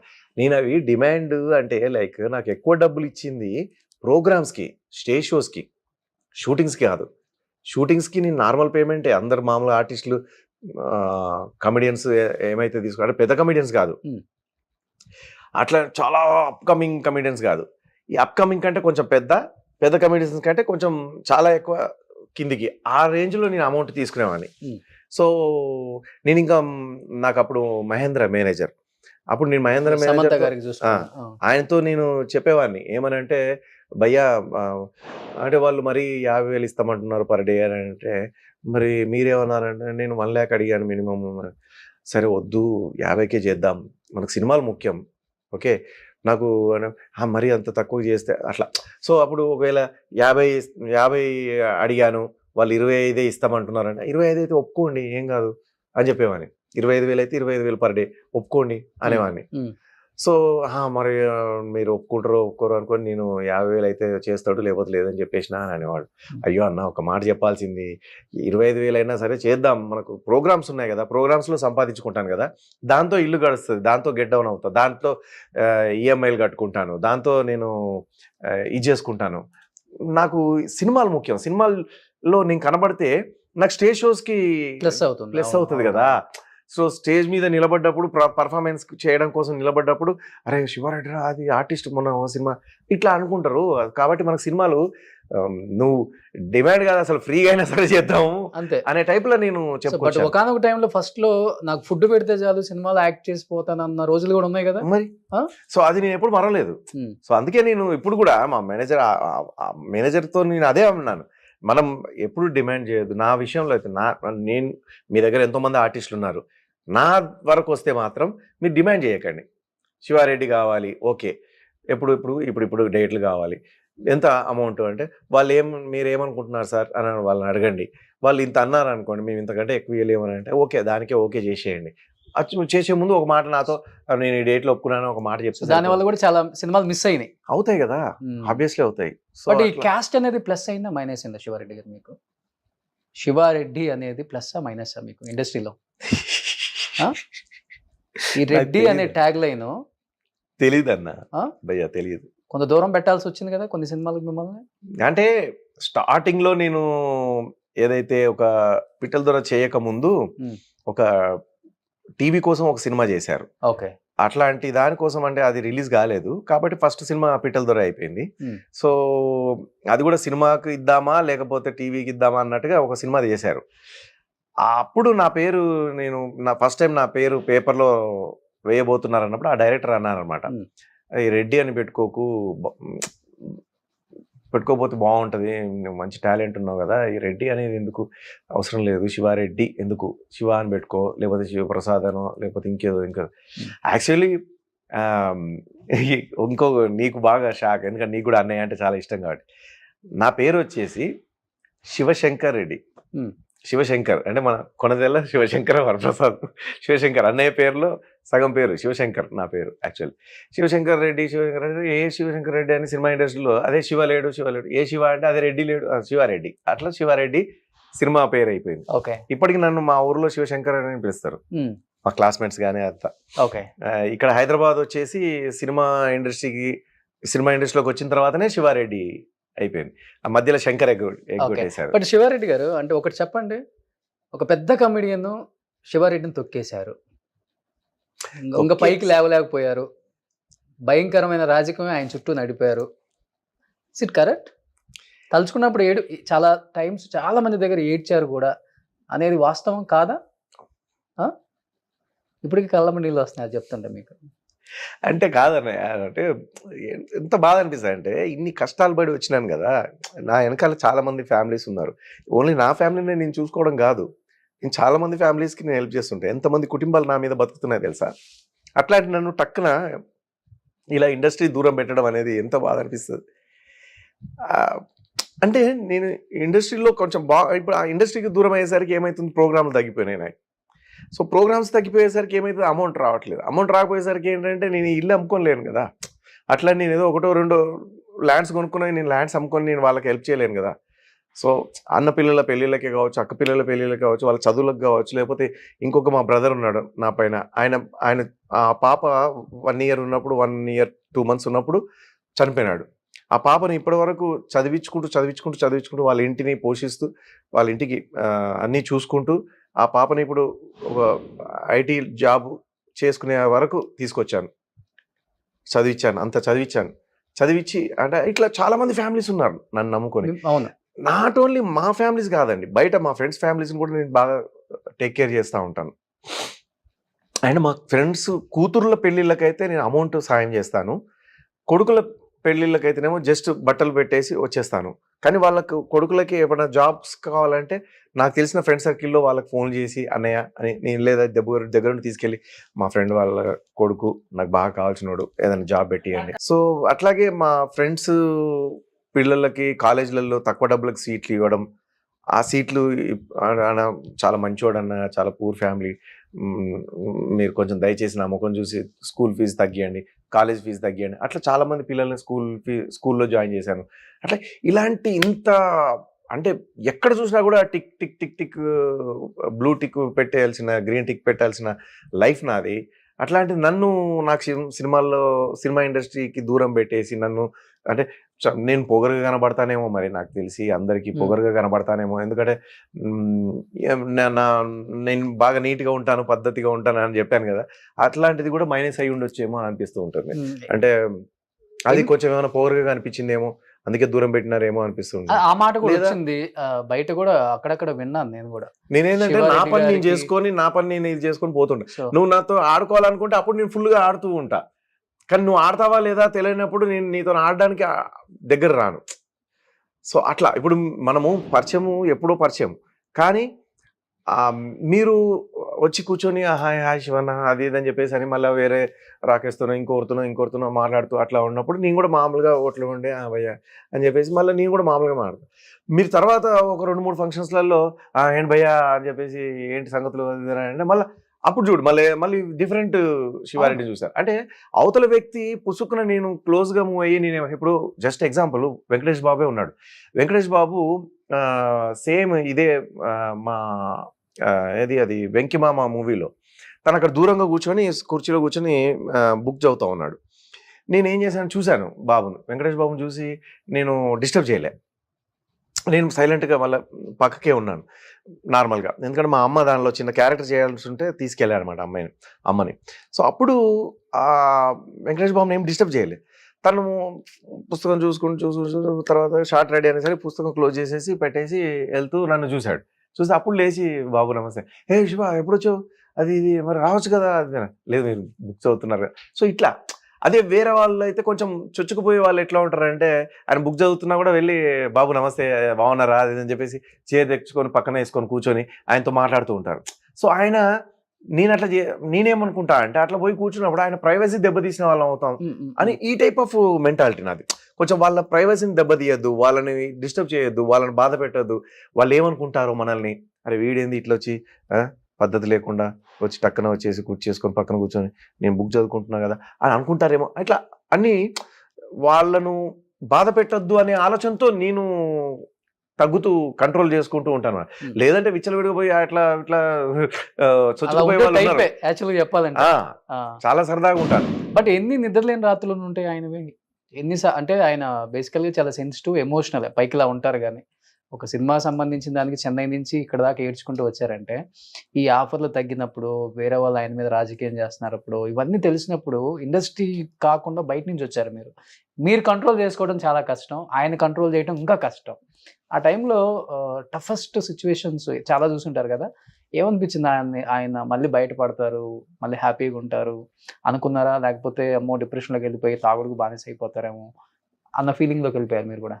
లేదు, లైక్ చాలా డిప్రెషన్లో వస్తారు, బట్ పడుకున్నప్పుడు మీకు పీస్ఫుల్గా పడుకుంటున్నారండి. ఎందుకంటే లైక్ వచ్చిన డబ్బంతా మీరు ఒకరే ఎంజాయ్ చేసి ఉంటే అలా పడుకునే వాళ్ళు కాదేమో. నాకు అంటే మ్యారేజ్ అయిన దగ్గర నుంచి కూడా నాకు ఈ ఇంటికన్నా ఇంత చూపించిన లగ్జరీస్ అన్నింటికన్నా ఆ ప్లేసెస్ తిరిగి దానికన్నా ఎక్కువ హ్యాపీనెస్ ఈయన ఫ్యామిలీని అందరినీ చూసుకోవడం. అసలు ఎవ్వరు హెల్ప్ అడగని దీని దగ్గర లేకున్నా కూడా హెల్ప్ చేస్తారు, అది ఎక్కువ హ్యాపీనెస్ ఇస్తుంది. ఇంకా నాకు ఆ ఒక్కటి బాధ ఉంటుంది మా ఇద్దరికి, అరే మనకి ఇంకొన్ని వస్తే మనం ఇంకొంతమందికి హెల్ప్ చేస్తాం కదా. ఇది నిజానికి వెరీ ట్రూ అనమాట, ఏదో ఆర్టిఫిషియల్గా చెప్పేది కాదు. అదొక్కటే పెయిన్ మా ఇద్దరికి కూడా, చెప్పడానికి కూడా లేదు ఎన్ని హెల్ప్స్ అనేది. ఒక రోజైతే ఎవరో ఆర్టిస్ట్ నలుగురం కూర్చొని తింటున్నాం, ఫోన్ వచ్చింది, ఇలా మాకు 2 days అయిందండి మేము తినక, ప్లీజ్ హెల్ప్ చేయండి అంటే అప్పుడు మా దగ్గర కూడా ఏం లేవు అమౌంట్. ఇమ్మీడియట్గా వేరే వాళ్ళ దగ్గర తీసుకొని వాళ్ళకి ఇచ్చేసేసి అంత ఇదిగా ఉంటారనమాట. ఎవరికి నేను ఎలా సహాయపడాలి, ఎంత హెల్ప్ చేయాలి. తను 1 లక్ష సంపాదిస్తున్నారంటే దానికి టెంపుల్ డొనేషన్స్ ఉంటాయి, ఒకవేళ అనాథాశ్రమం విజిట్ చేస్తున్నారంటే అక్కడ వాళ్ళకి అన్ని అబ్జర్వ్ చేస్తారనమాట. వాళ్ళకి బెడ్ లేదా, ఫ్యాన్ లేదా, ఏది లేదు, అది ప్రొవైడ్ చేసేసి వస్తారు. అవన్నీ ఏంటంటే చెప్పుకోరు మళ్ళీ ఈయన అస్సలు, ఎక్కడ కూడా చెప్పరు. అసలు చెప్పాలంటే కొన్ని వేలు లక్షలు ఉన్నాయన్న, నేను ఎంతమందికి హెల్ప్ చేశాను ఎట్లాంటి అనేది చెప్పుకుంటూ పోతే మీకు సరిపోదు.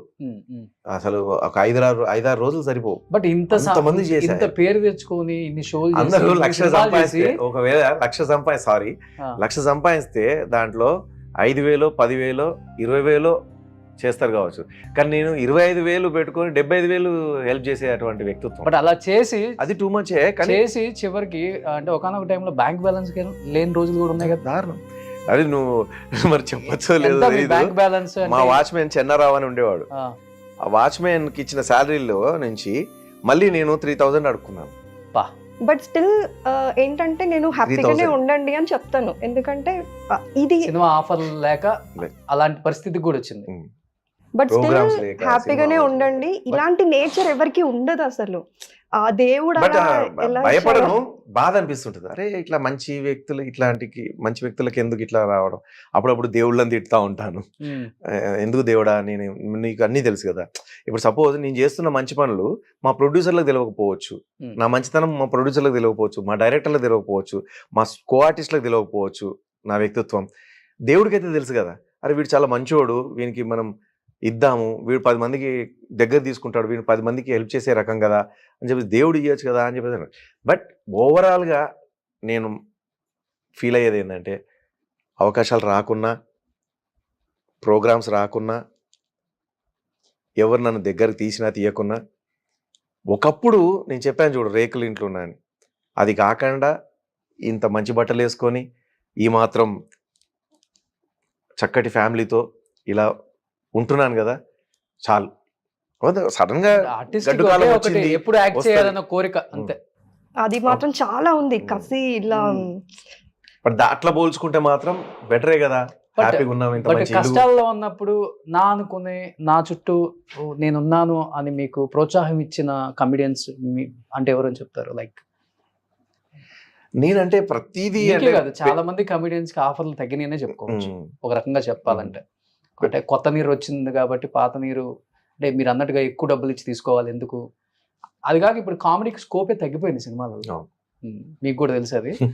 ఎవరు మీకు కష్టాలలో అంటే ఆల్మోస్ట్ హీరోలు కూడా ఆ క్యారెక్టర్లు ఎట్లా తీసుకుంటున్నారంటే వాళ్ళే కామెడీ చేసే విధంగా తీసుకుంటున్నారు కాబట్టి ఇంకా స్కోప్ తగ్గిపోయింది. సపరేట్ ట్రాక్ కామెడియన్స్ కి, సపరేట్ కథ అది లేకుండా పోయింది. సో హీరోసే కామెడీ రోల్స్ పోషించడం, లేదా ఒక కామెడీ ఉంటే దానిలో హీరో ఇన్వాల్వ్ అయ్యి ఆ కామెడీని ఇంకా రెట్టింపు చేయడం, ఇట్లాంటివి వచ్చేస్తున్నాయి. ఇందాక ఏదో అడుగుతున్నారు ఎంకరేజ్ చేసే కామెడియన్స్ అంటే, యాక్చువల్లీ నేను అదే చెప్పాను కదా, ఆలీ గారితో బాగా బాండింగ్ ఏర్పడిందని చెప్పేసి. ఆయన ఇప్పుడు సపోజ్ నేను ఇక్కడ ఇల్లు కొనుక్కోవడానికి కారణం కూడా ఆలీ గారు ఇక్కడికి వచ్చారు కాబట్టి ఇక్కడ కొనుక్కున్నాను. సో అంత ముందు కూడా శ్రీనగర్ కాలనీలో, అరోరా కాలనీలో ఆలీ గారు ఎక్కడున్నారో అక్కడనే నేను ఉండేవాడిని.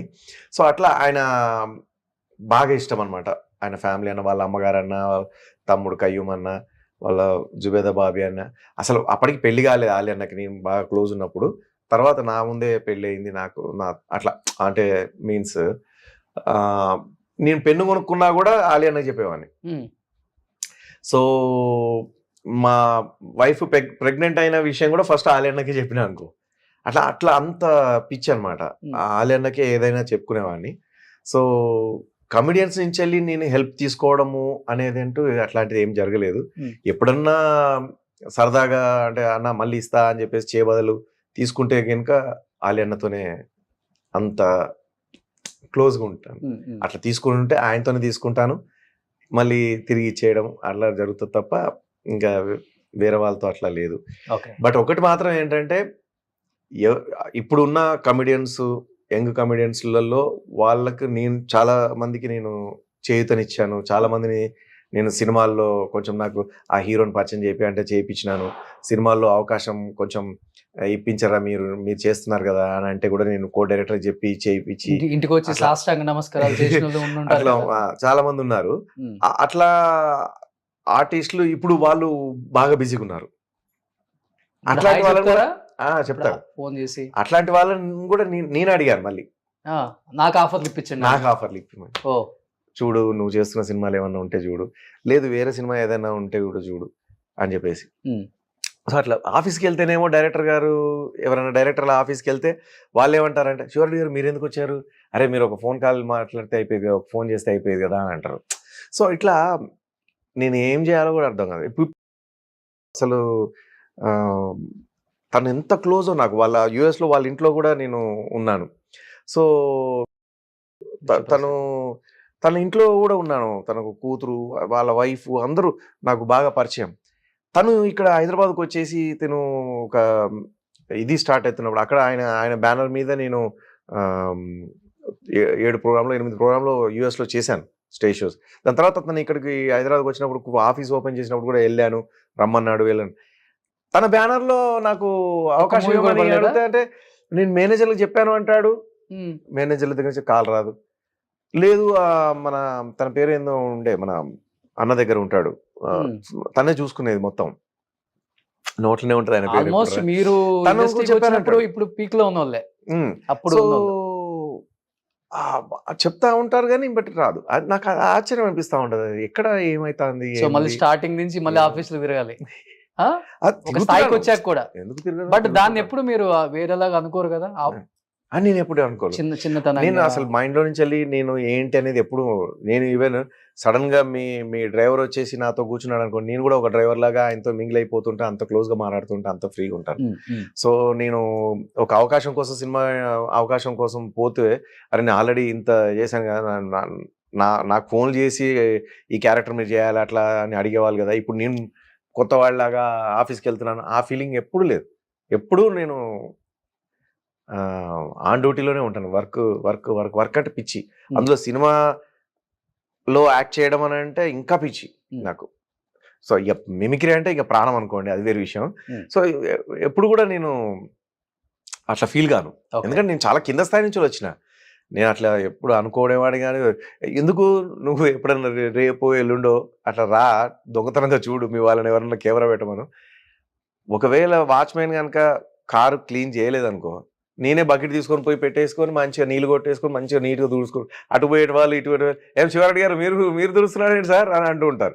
ఏముందండి నా కారే కదా ఓకే అని చెప్పేసి చక్కగా మంచిగా హ్యాపీగా ఎంజాయ్ చేసుకుంటూ కడుక్కుంటాను నేను నా కార్ని. ఓకే. అసలు డైలీ ఒక్కసారన్నా, ఇప్పుడు వాచ్మెన్ అంటే పొద్దుగాల గడుగుతాడు, అయిపోతుంది. సడన్గా మధ్యలో చినుకులు పడతాయి, టైంకు వాడు ఉండనప్పుడు అప్పుడు ఏం చేస్తాను, నేనే క్లాత్ తీసుకొని అద్దం ఫ్రంట్ మిర్రర్ తుడుచుకొని కార్ వేసుకొని వెళ్ళిపోతూ ఉంటాను. సో ఆ టైప్ ఆఫ్ వ్యక్తిత్వం నాది. నేను ఇప్పుడు స్టేజ్ల మీద కూడా, నేను ఏదైనా స్టేజ్ల మీద కూడా ఎవరికైనా సన్మానం చేస్తే దానిలోకి వెళ్ళి శాలువలోకి వెళ్ళి న్యూస్ పేపర్ పడుతుంది కింద. వేరే ఎవరికో సన్మానం చేస్తూ ఉంటే ఆ పేపర్ కింద పడుతున్నప్పుడు నేను ఆ పక్కన ఉన్నాను అనుకోండి గెస్ట్గా, నేను ఆ పేపర్ తీసి ముద్ద చేసి మళ్ళీ వెనక్కి వేయడము, లేదా పక్కకి వెళ్ళి పడేయడము. ఇంకా గమ్మత్ ఏంటంటే, నాకు సన్మానం చేసేటప్పుడు పడ్డా కూడా అది ఎవరు తీయకపోతే నేనే తీస్తా ఉంటా.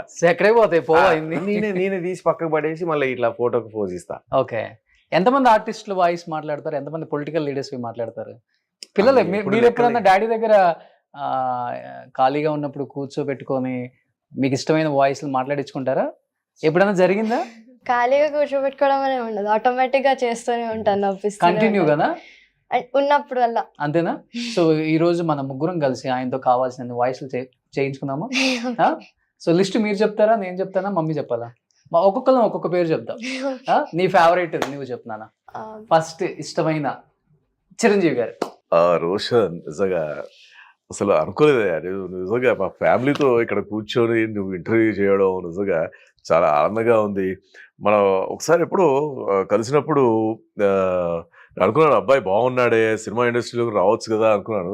తర్వాత టీవీలోకి వెళ్ళావు అని చెప్పేసి అంతా కూడా నిజంగా అసలు ఇద్దరు కూతుర్లు వైఫ్ నిజంగా చాలా చక్కగా నీకు ఫ్యాన్స్ అబ్బా. తను ఎప్పుడూ నేను అడుగుతూ ఉంటుంది, రోషన్ అంకుల్ బాగా చేస్తాడు, రోషన్ అంకుల్ కాదు ఫీల్ అవుతాడు అన్నయ్య అని. సారీ సుమ్య, అసలు సారీ రోషన్ అన్నయ్య అని చెప్పేసి చాలా అడుగుతూ ఉంటారు.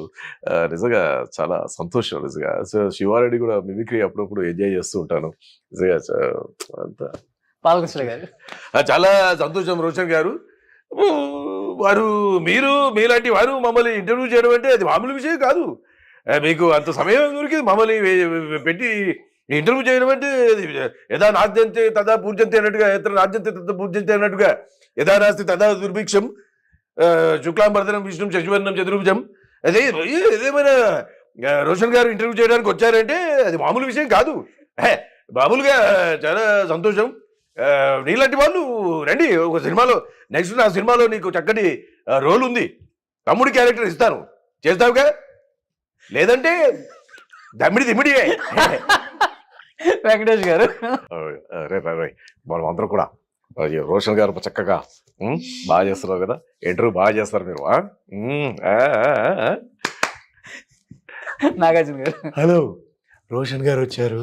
ఎంత బాగా ఇంటర్వ్యూ చేస్తారో తెలుసా? మనల్ని కాంట్రవర్సీలో ఇరక్కకుండా చాలా బాగా చూసుకునే బాధ్యత బాగుంటుంది. అందుకే ఆయన బాగా లేపుతున్నాను. ఏమంటావు? సున్నా నెక్స్ట్ బిగ్ బాస్కి వస్తున్నాం, అవునా కాదా? వస్తావా లేదా? ఏంటి? హలో, వద్దా? ఓకే అయితే వాకే. పెద్ద ఎన్టీఆర్ గారు. నా తెలుగింటి అన్నదమ్ములకు, తెలుగింటి ఆడపడుచులకు శతకోటి వందనాలు తెలియజేసుకుంటున్నాడు. రోషన్ చూస్తుంటే నా మనవడు గుర్తొస్తున్నాడు.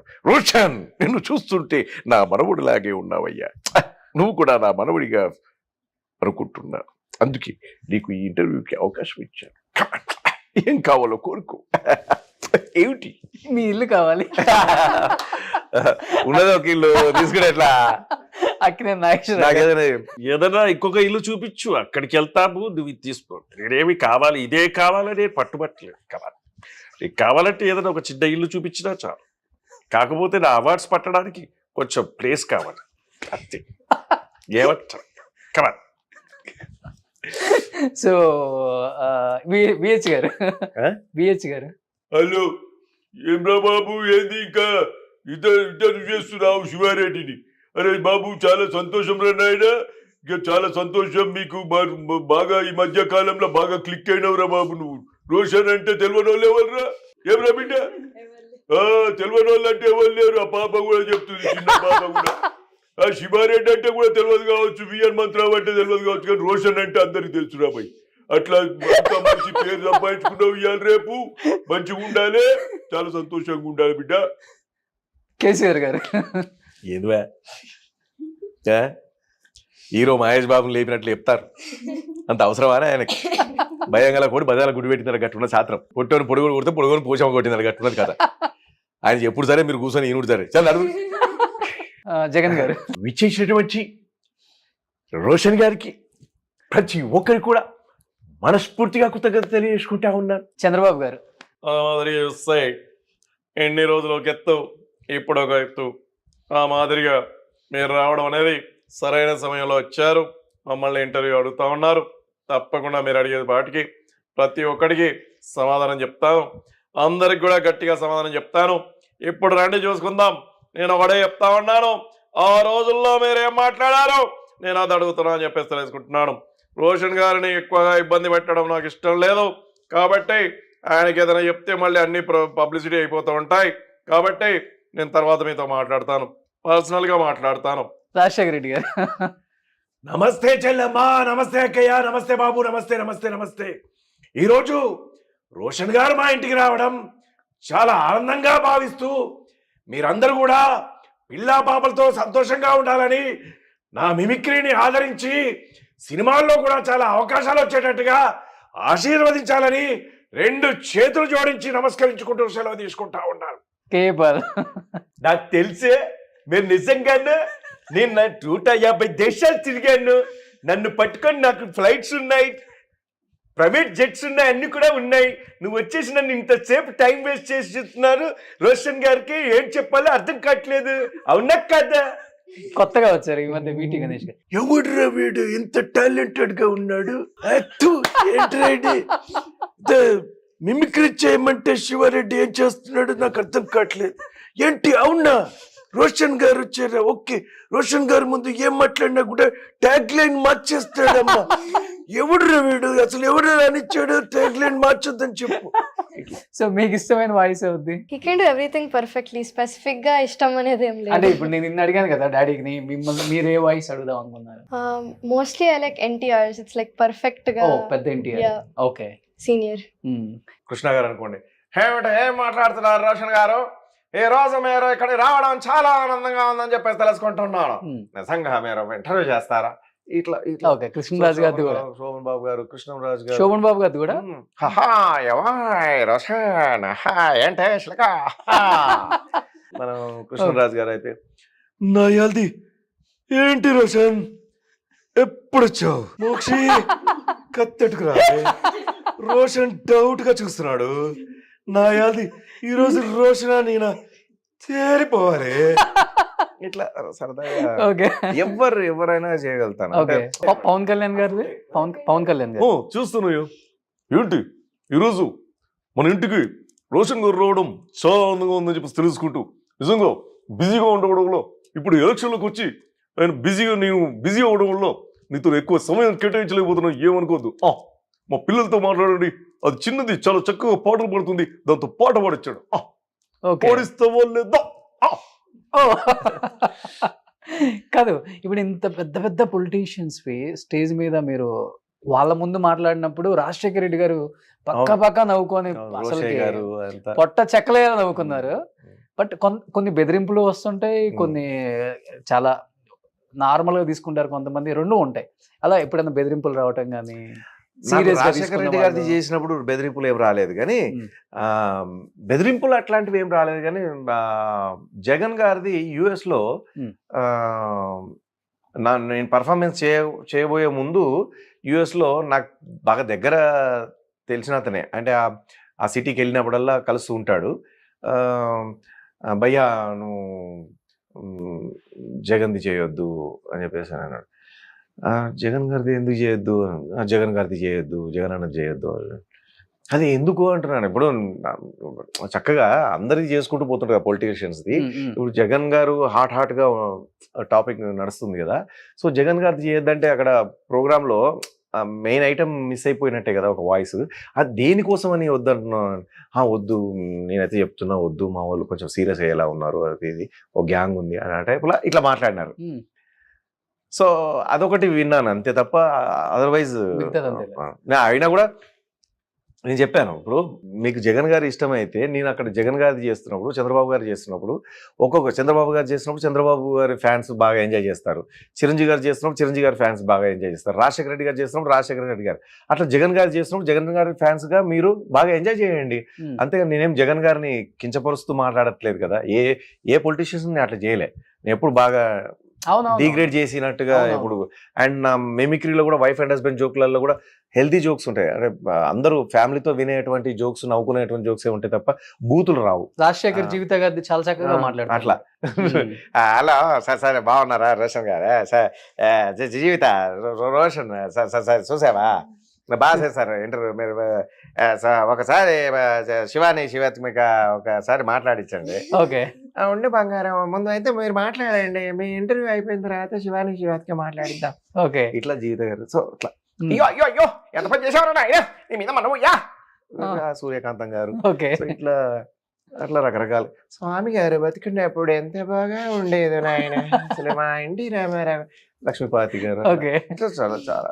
సో రోషే గారు సీఎం గా అయినప్పుడు కూడా రోషే గారిని చేసిన ఏం మాట్లాడుతున్నారో వీరు రోషన్ గారు చెప్పేసి ఎంతో చక్కగా మాట్లాడుతున్నారు, వారు మనకు ఎంతో సుపరిచితులు, వారికి మనస్ఫూర్తిగా హృదయపూర్వకంగా స్వాగతం పలుకుతున్నాను.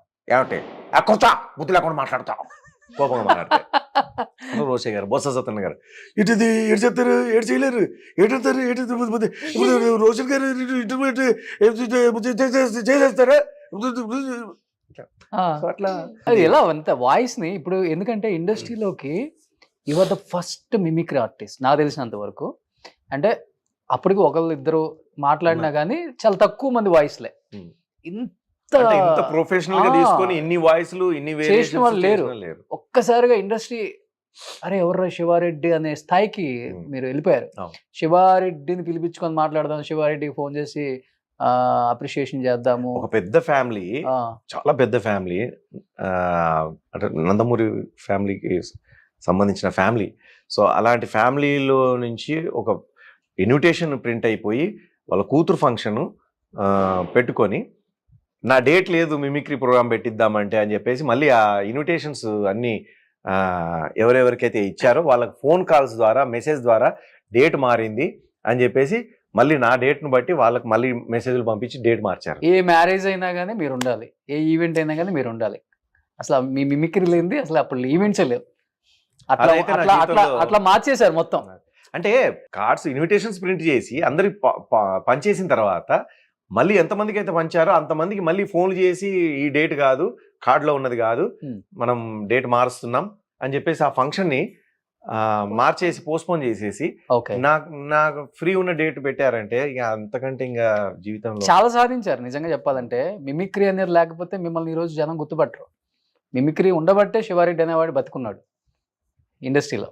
లేకపోతే ఇండస్ట్రీ మిమ్మల్ని వద్దన్నా, కొంతమంది మీ మీద కొన్ని పాలిటిక్స్ చేసినా, ఆఫర్లు ఇచ్చినా, ఇవ్వకపోయినా మీరు ఈరోజు లైఫ్లో ఈ స్థాయికి వచ్చారు అంటే because of this mimicry. Great కదా అది. దేవుడు చూడండి, అరే నీకు కష్టం ఉంటుంది అక్కడ, నువ్వు ఇది కూడా నేర్చుకో అని. ఏ ఇయర్ నుంచి స్టార్ట్ చేశారు నేర్చుకోవడం? నేను స్కూల్ లైఫ్ నుంచి. స్కూల్లో టీచర్స్ ని, మా టెంపుల్లో అయ్యగారిని, ఎవరన్నా ఇంటికి వస్తే వాళ్ళని, సో అట్లా చేసేవాడిని. ఓకే, టైం పట్టిద్దా ఏదైనా వాయిస్ వెంటనే మాట్లాడాలంటే? అంటే టిపికల్ గా ఉంటే తొందరగా పట్టేస్తాను, లేనప్పుడు కొంచెం సాఫ్ట్ గా ఉండి అట్లా ఉంటే కష్టం.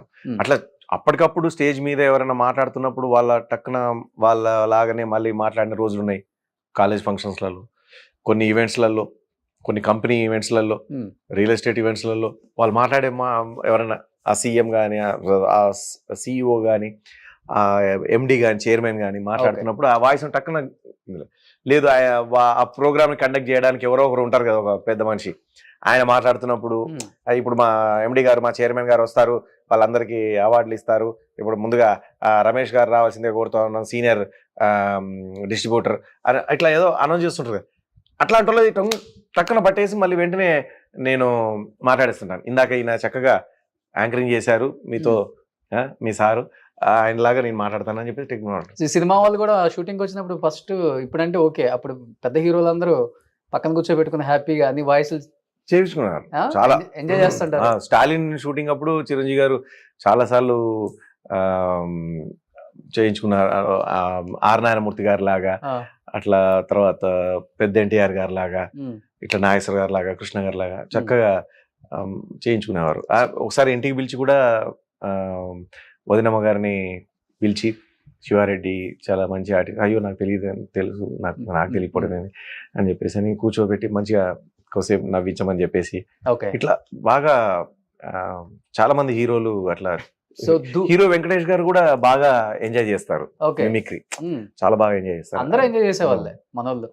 కూడా అప్పుడు ఫస్ట్ మిమ్మల్ని లేడీ గెటప్ లో చూడగానే మహేష్ బాబు గారు పొట్ట చెక్కలేదు అనుకున్నారా? అసలు టక్కన నేను వస్తుంటేనే, రూమ్ లో నుంచి వస్తుంటేనే నేను నవ్వేశాడు. ఫస్ట్ డౌట్ తిన్నాడు, ఎవరు వస్తున్నట్టున్నా అని చెప్పేసి డౌట్ గా చూశాడు. దాని తర్వాత ఫుల్ శివారెడ్డి అరే అని చెప్పేసి అర్థమైపోతుంది కదా, అందరూ టక్కున అలర్ట్ అయిపోయి అరే అని ఇట్లా అనేసరికి అయితే శివారెడ్డి ఉన్నాడు అని ఫుల్గా బాగా నవ్వుకున్నారు. బ్రహ్మానందం గారు నేను బెడ్రూమ్ లో ఉన్నాం, అంటే కూర్చొని ఉన్నాం, అంటే ఇంట్లో షూటింగ్ అది. ఇట్లాగే ఒక హాల్ ఉంటుంది, ఇక్కడ మందు సైడ్ పెడతారు, ఇదంతా కూర్చుంటాం. ఆ సీన్ చూశారు కదా. సో ఇట్లా బెడ్రూమ్లు ఉంటాయి కదా. సో మేము షార్ట్ రెడీ అయ్యేంత లోపల లైటింగ్ సెట్టింగ్ అప్పుడు బెడ్రూమ్లో బ్రహ్మానందం గారు నేను కూర్చొని మాట్లాడుతూ ఉంటే ఎంఎస్ నాన్న గారు వచ్చారు లోపలికి. ఎంఎస్ నాన్న గారు అప్పుడే వచ్చారు లొకేషన్కి. వచ్చేసి బ్రహ్మానందం గారు అక్కడ ఉన్నారు, ఆర్టిస్టులు అక్కడ ఉన్నారు అని అంటే టక్కున ఆయన రావడం వచ్చేసారు. టక్ ఓ ఐఎమ్ సారీ అని చెప్పేసి టక్కున డోర్ వేసేసారు. ఏమైందని చెప్పి రే నువ్వు అమ్మాయి అనుకున్నాడు రా, పోయి పిలిపోరండి మళ్ళీ అన్నయ్య రా అండి అన్న. ఎవరో ఉన్నట్టున్నారుగా, లేదు శివారెడ్డి గారే, శివారెడ్డి అని చెప్పేసి ఆయన షాక్ తినిపోయి ఆయన. సో అట్లా ఆయన బాగా ఫుల్ షాక్ తిన్నాడు. ఇంకా నేను సీన్ చేసేటప్పుడు అయితే ఎన్ని టేకులు పట్టింది మహేష్ బాబు గారు? అంతే ఆ సీక్వెన్స్ అదే ఈ నవ్వడం వల్లనే అయిపోతుంది. అసలు శ్రీను వైట్ల గారే కొద్దిసేపు ఆగండి, కొద్దిసేపు ఆగుదాం అని చెప్పేసి ఆగాలి, స్టాప్, కట్ అని చెప్పేసి అట్లా నవ్వారు. ఒక డైలాగ్ చెప్తారు అమ్మాయి గొంతుతో, అక్కడ ఎవరు చేశారో తెలియదు కానీ చేయాల్సిందంతా చేశారు అని చెప్పేసి అడుగుతారు. బ్రహ్మానందం గారు అడుగుతారు, ఈయన అంటాడు కదా షియాజీ షిండే, ఏమొక్క మేడంకి జ్యూస్ తీసుకురా అని అంటాడు. నేను జ్యూస్ తాగను, డైరెక్టరా అని చెప్పేసి అక్కడ ఉన్న పెగ్గు తీసేసి కొట్టేస్తారు. కొట్టేస్తే వెంటనే బ్రహ్మానందం గారు అవుతారు, కాజా అని అంటాడు. ఏంటి రాజా అంటాడు. స్ట్రాంగ్ గా ఉంటుంది కదా అంటే నీకంటే స్ట్రాంగ్ గా సో ఇట్లా Okay. దూకుడు సినిమాలో బాగుంటది. రెండు సార్లు మీరు అది రాతాగానే ఆయన ఎంఎస్ గారు ఒక లుక్ ఇస్తారు మీకు. రఘుబాబు గారు ఫోన్ చేశారు సినిమా చూసి ఫస్ట్ షో. భయా భయా చాలా అద్భుతంగా ఉంది భయా, అంత అదరగొట్టేశావు, అది దూకులో బ్రహ్మాండంగా ఉంది భయా, బా ఇక ఇప్పుడు చూడు నీ రాత మారిపోతుంది, మళ్ళీ సెకండ్ ఇన్నింగ్ స్టార్ట్ అయింది అని చెప్పేసి చెప్పాడు. సెకండ్ ఇన్నింగ్ స్టార్ట్ అయింది నీది అని చెప్పేసి అన్నారు, కానీ అంత వస్తుంది డెఫినెట్ గా ఇంటర్వ్యూ తర్వాత వస్తుంది. ఇంటర్వ్యూ తర్వాత 200% వస్తుంది. నా కోసం కాకపోయినా నేను చాలా మందికి చూసుకుంటాను కాబట్టి, నా ఫ్యామిలీ కోసం రావాలి, ఇంకా నేను ఒక 100 మందిని చూసుకుంటాను కాబట్టి వస్తే మంచిది. సో ఆర్థికంగా ఏంటి హ్యాపీయా మీరు? పర్వాలేదు, Hmm? పర్వాలేదు. బయట ఎందుకు మరి ఆ టాక్ 500 కోట్ల ఆస్తులు ఉంటాయి శివారెడ్డి గారికి, 100 కోట్లు సంపాదించారు, 6,000-7,000 షోలు. అంటే నేను అప్పుడు ఎక్కువగా బ్రహ్మానందం గారు అలీ గారితో తిరిగేవాడిని, ఆ, అందుకని ఇప్పుడు వాళ్ళకు ఉండేసరికి నాకు కూడా ఉన్నాయి అనుకుంటున్నారేమో. అంతేనా? ఫార్చునర్ కార్ చూసి, పెద్ద ఇల్లు చూసి. అన్న ఇల్లు నా డ్రీమ్, నేను కంటిన్యూగా చెప్తా. ఇల్లు ఒక సఫిషియెంట్గా ఉండేటువంటి ఒక మంచి ఇల్లు, పెద్ద ఇల్లే కొనుక్కోవడానికి కారణం ఏంటంటే ఆ రోజుల్లో తక్కువకు దొరికింది ఒకటి. రెండోది ఏంటంటే నేను రెగ్యులర్గా చెప్పాను కదా, అంటే ఫ్లైట్ షూటింగ్ ఉంటే ఇక్కడ, షూటింగ్ లేకపోతే యూఎస్లో ప్రోగ్రాంలో ఆఫర్లు వచ్చేటి. ఏమంటే సార్ మీరు పలానా న్యూ జెర్సీ అనుకుందాం, సార్ వస్తారా సార్ న్యూ జెర్సీకి, పలానా రోజు ఉంది ప్రోగ్రామ్, షూటింగ్ ఉంది అంటే లేదు. అప్పుడు షూటింగ్ లేదు అనే టైంలో కాల్ వచ్చింది అనుకోండి, వస్తే వెంటనే ఓకే చెప్పేవాని. షూటింగ్ అయిపోయిందా నెక్స్ట్ డే లేదా మరుసటి రోజు ఆ 2 రోజుల తర్వాతనో ఫ్లైట్ ఎక్కేవాడిని, ఎక్కి ప్రోగ్రామ్ చేసుకునేవాడిని. అది దుబాయ్ కావచ్చు, ఆస్ట్రేలియా కావచ్చు, లండన్ కావచ్చు, జపాన్ కావచ్చు. ఆల్మోస్ట్ ఎన్ని కంట్రీస్ తిరుగుంటారు మీరు? అన్ని ఆల్మోస్ట్ 190 మ్యాక్సిమం. అంత కాదు కానీ మ్యాక్సిమం. యాక్చువల్లీ ఒక యూఎస్కే నేను 80 సార్లు వెళ్ళారు. ఒక పాకిస్తాన్ తప్ప అన్ని వెళ్ళాను. బట్ ఫెస్టివల్స్ కి ఎప్పుడు ఇంట్లో ఉండరు, అప్పుడే ఈవెంట్స్ ఉంటాయి. ఫ్యామిలీని బాగా మిస్ అయ్యే వల్ల చాలా మిస్ అవుతాం. బట్ ఏంటంటే మాకు ఇంకా తను అందరినీ నవ్వించడానికే వెళ్తున్నారు కాబట్టి తను ఉన్నప్పుడే మాకు ఫెస్టివల్ లాగా అన్నమాట. అంతే, మీ వరకే చేసుకోవాలి ఫెస్టివల్. ఇందాక మీరు బాగా మిస్ అవుతుంటారా డాడీని? ఎప్పుడు ఫెస్టివల్స్ కి ఉండడు, ఒక్కొక్కసారి ఉంటాడు, and those will be the best festivals. Okay, ఏడ్ చేస్తారు అప్పుడు డాడీని గుర్తు చేసుకొని? Just happily enjoy. అంతేనా? Yeah. డాడీని మిస్ అవుతున్నాం అన్న ఏం ఉండదు. లేకపోతే of course we miss, but like ఉన్నప్పుడు వి ఎంజాయ్ అ లాట్. అంతే, మాకు అది ఇంకా ట్యూన్ అయిపోయాం అనమాట మేము. తను ఉన్నప్పుడే మాకు బెస్ట్ తప్పదు. ఫెస్టివల్ అనమాట. ఈ జర్నీలో తప్పదు. అలాంటిది ఇప్పుడు మనం ఉన్న ఇండస్ట్రీలో అసలు తప్పదు. అంటే మనకు అవకాశాలు ఉన్నప్పుడే ఇక్కడ సద్వినియోగపరుచుకోవాలి. ఇందాక మనం మాట్లాడుతూ ట్రాక్ తెప్పాము. సో ఇల్లు ఎందుకంటే అట్లా ఫ్లైట్ జర్నీలు కొంచెం రిస్క్ జర్నీలు ఎక్కువ ఉన్నాయి కదా. Okay, so if in case నాకేమైనా అయితే నా భార్య పిల్లలు కానీ, మా అమ్మ కానీ, మా ఇంట్లో వాళ్ళు కానీ రోడ్ మీదకి రావద్దు, వాళ్ళకంటూ ఒక ఇల్లు ఉండాలి ఓకే అన్నట్టుగా, అది కూడా ది బెస్ట్ ఇల్లు ఉండాలి, వాళ్ళ లైఫ్ లాంగ్ హ్యాపీగా ఫీల్ అయ్యేటువంటి ఒక ఇల్లు ఉండాలి అన్నట్టుగా ఈ ఇల్లు ప్రామిస్గా, గాడ్ ప్రామిస్గా, దేవుడు నిన్ను ఇష్టపడే దేవుళ్ళ మీద అందరి మీద ఒట్టేసి. అది కారు, ఫార్చునర్ కార్ తీసుకోవడానికి కారణం ఏంటంటే ఇది ఇప్పుడు కాదు, 15 ఏళ్ళ కింద తీసుకున్న కార్ అది, 13 ఏళ్ళు 15 ఏళ్ళ కింద. సో అది ఎందుకు తీసుకున్నామంటే, అంత పెద్ద బండి ఎందుకు తీసుకోవాల్సి వచ్చిందంటే, నేను అది చెప్పాను కదా, మనం షూటింగ్లకు అవుట్డోర్లు పోవడం కానీ, లేదంటే ప్రోగ్రామ్స్ కోసం విజయవాడకో, కడపకో, నెల్లూరుకో, రోడ్ జర్నీ కదా, రిస్క్ జర్నీ. ఏదన్నా ఆపోజిట్ వెహికల్ వచ్చేసి తగిలితే కొంచెం మనకు శరీరానికి డ్యామేజ్ కాకుండా ఉండడం కోసం పెద్ద వెహికల్. అప్పుడులోనే ఇలాంటి ఇల్లు, అలాంటి కారు కొనేసరికి చాలా ఉందిలే అని అనుకున్నారు అందరూ. నిజానికి ఉండాల్సింది కొంచెం ఏమంటారు, ఒక 4-5 పెద్ద పెద్ద అమౌంట్లు మోసం చేశారు. సో వాటి వల్ల మనం కొనుక్కోవాల్సిన ఎకరాలు కొనుక్కోలేకపోవడం, సో మనం ఇన్వెస్ట్ చేయాల్సిన అంత ఇన్వెస్ట్ చేయలేకపోవడం, అట్లా జరిగినాయి. ఇంకా చాలా మంది ఇవ్వలేదు, డబ్బులు ఇస్తారో లేదో కూడా తెలియదు. బట్ వాళ్ళ ఏమంటారు, వాళ్ళ మర్యాదకి అది వదిలేద్దాం. ఇండస్ట్రీ వల్ల, అవుట్ ఆఫ్ ఇండస్ట్రీ, బయట వాళ్ళే.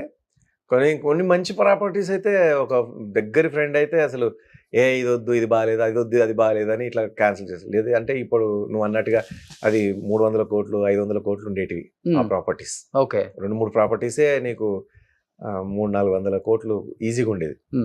అట్లాంటి ప్రాపర్టీస్ని క్యాన్సిల్ చేశాడు, ఓకే. తీసుకొని ఇవ్వలేదు. అప్పుడు ఆ. తక్కువలో వచ్చాయి అది. అవునా, Almost. మీరు ఉన్నప్పుడు తక్కువ కదా అసలు. చాలా. ఎందుకు క్యాన్సిల్ చేశాడంటే వాడికి ఆ డబ్బు మీద కన్ను ఉంది, వానికి ఆ డబ్బు అవసరం. సో తర్వాత నేను మళ్ళీ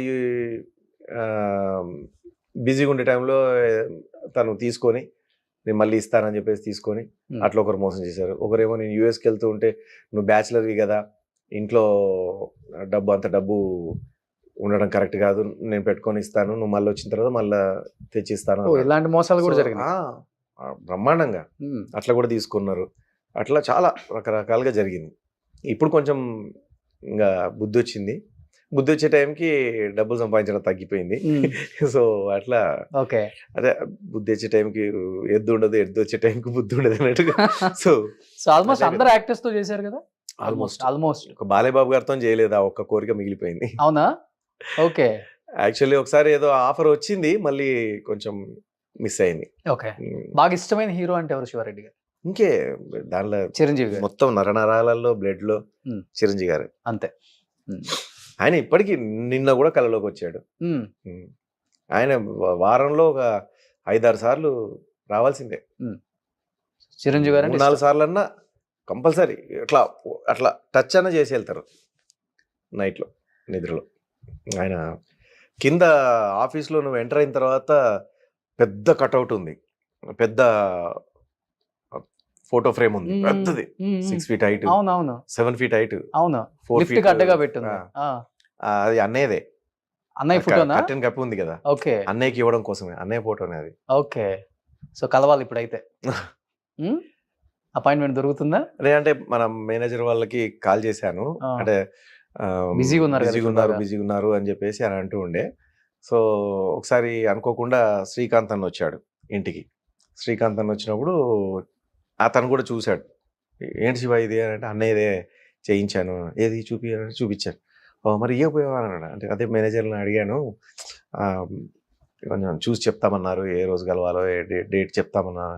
అదేంటి నువ్వు డైరెక్ట్ కాల్ చేసి వెళ్ళిపోవచ్చు కదా అని అన్నారు. రాజరావేంద్ర కూడా ఇదే మాట అన్నాడు.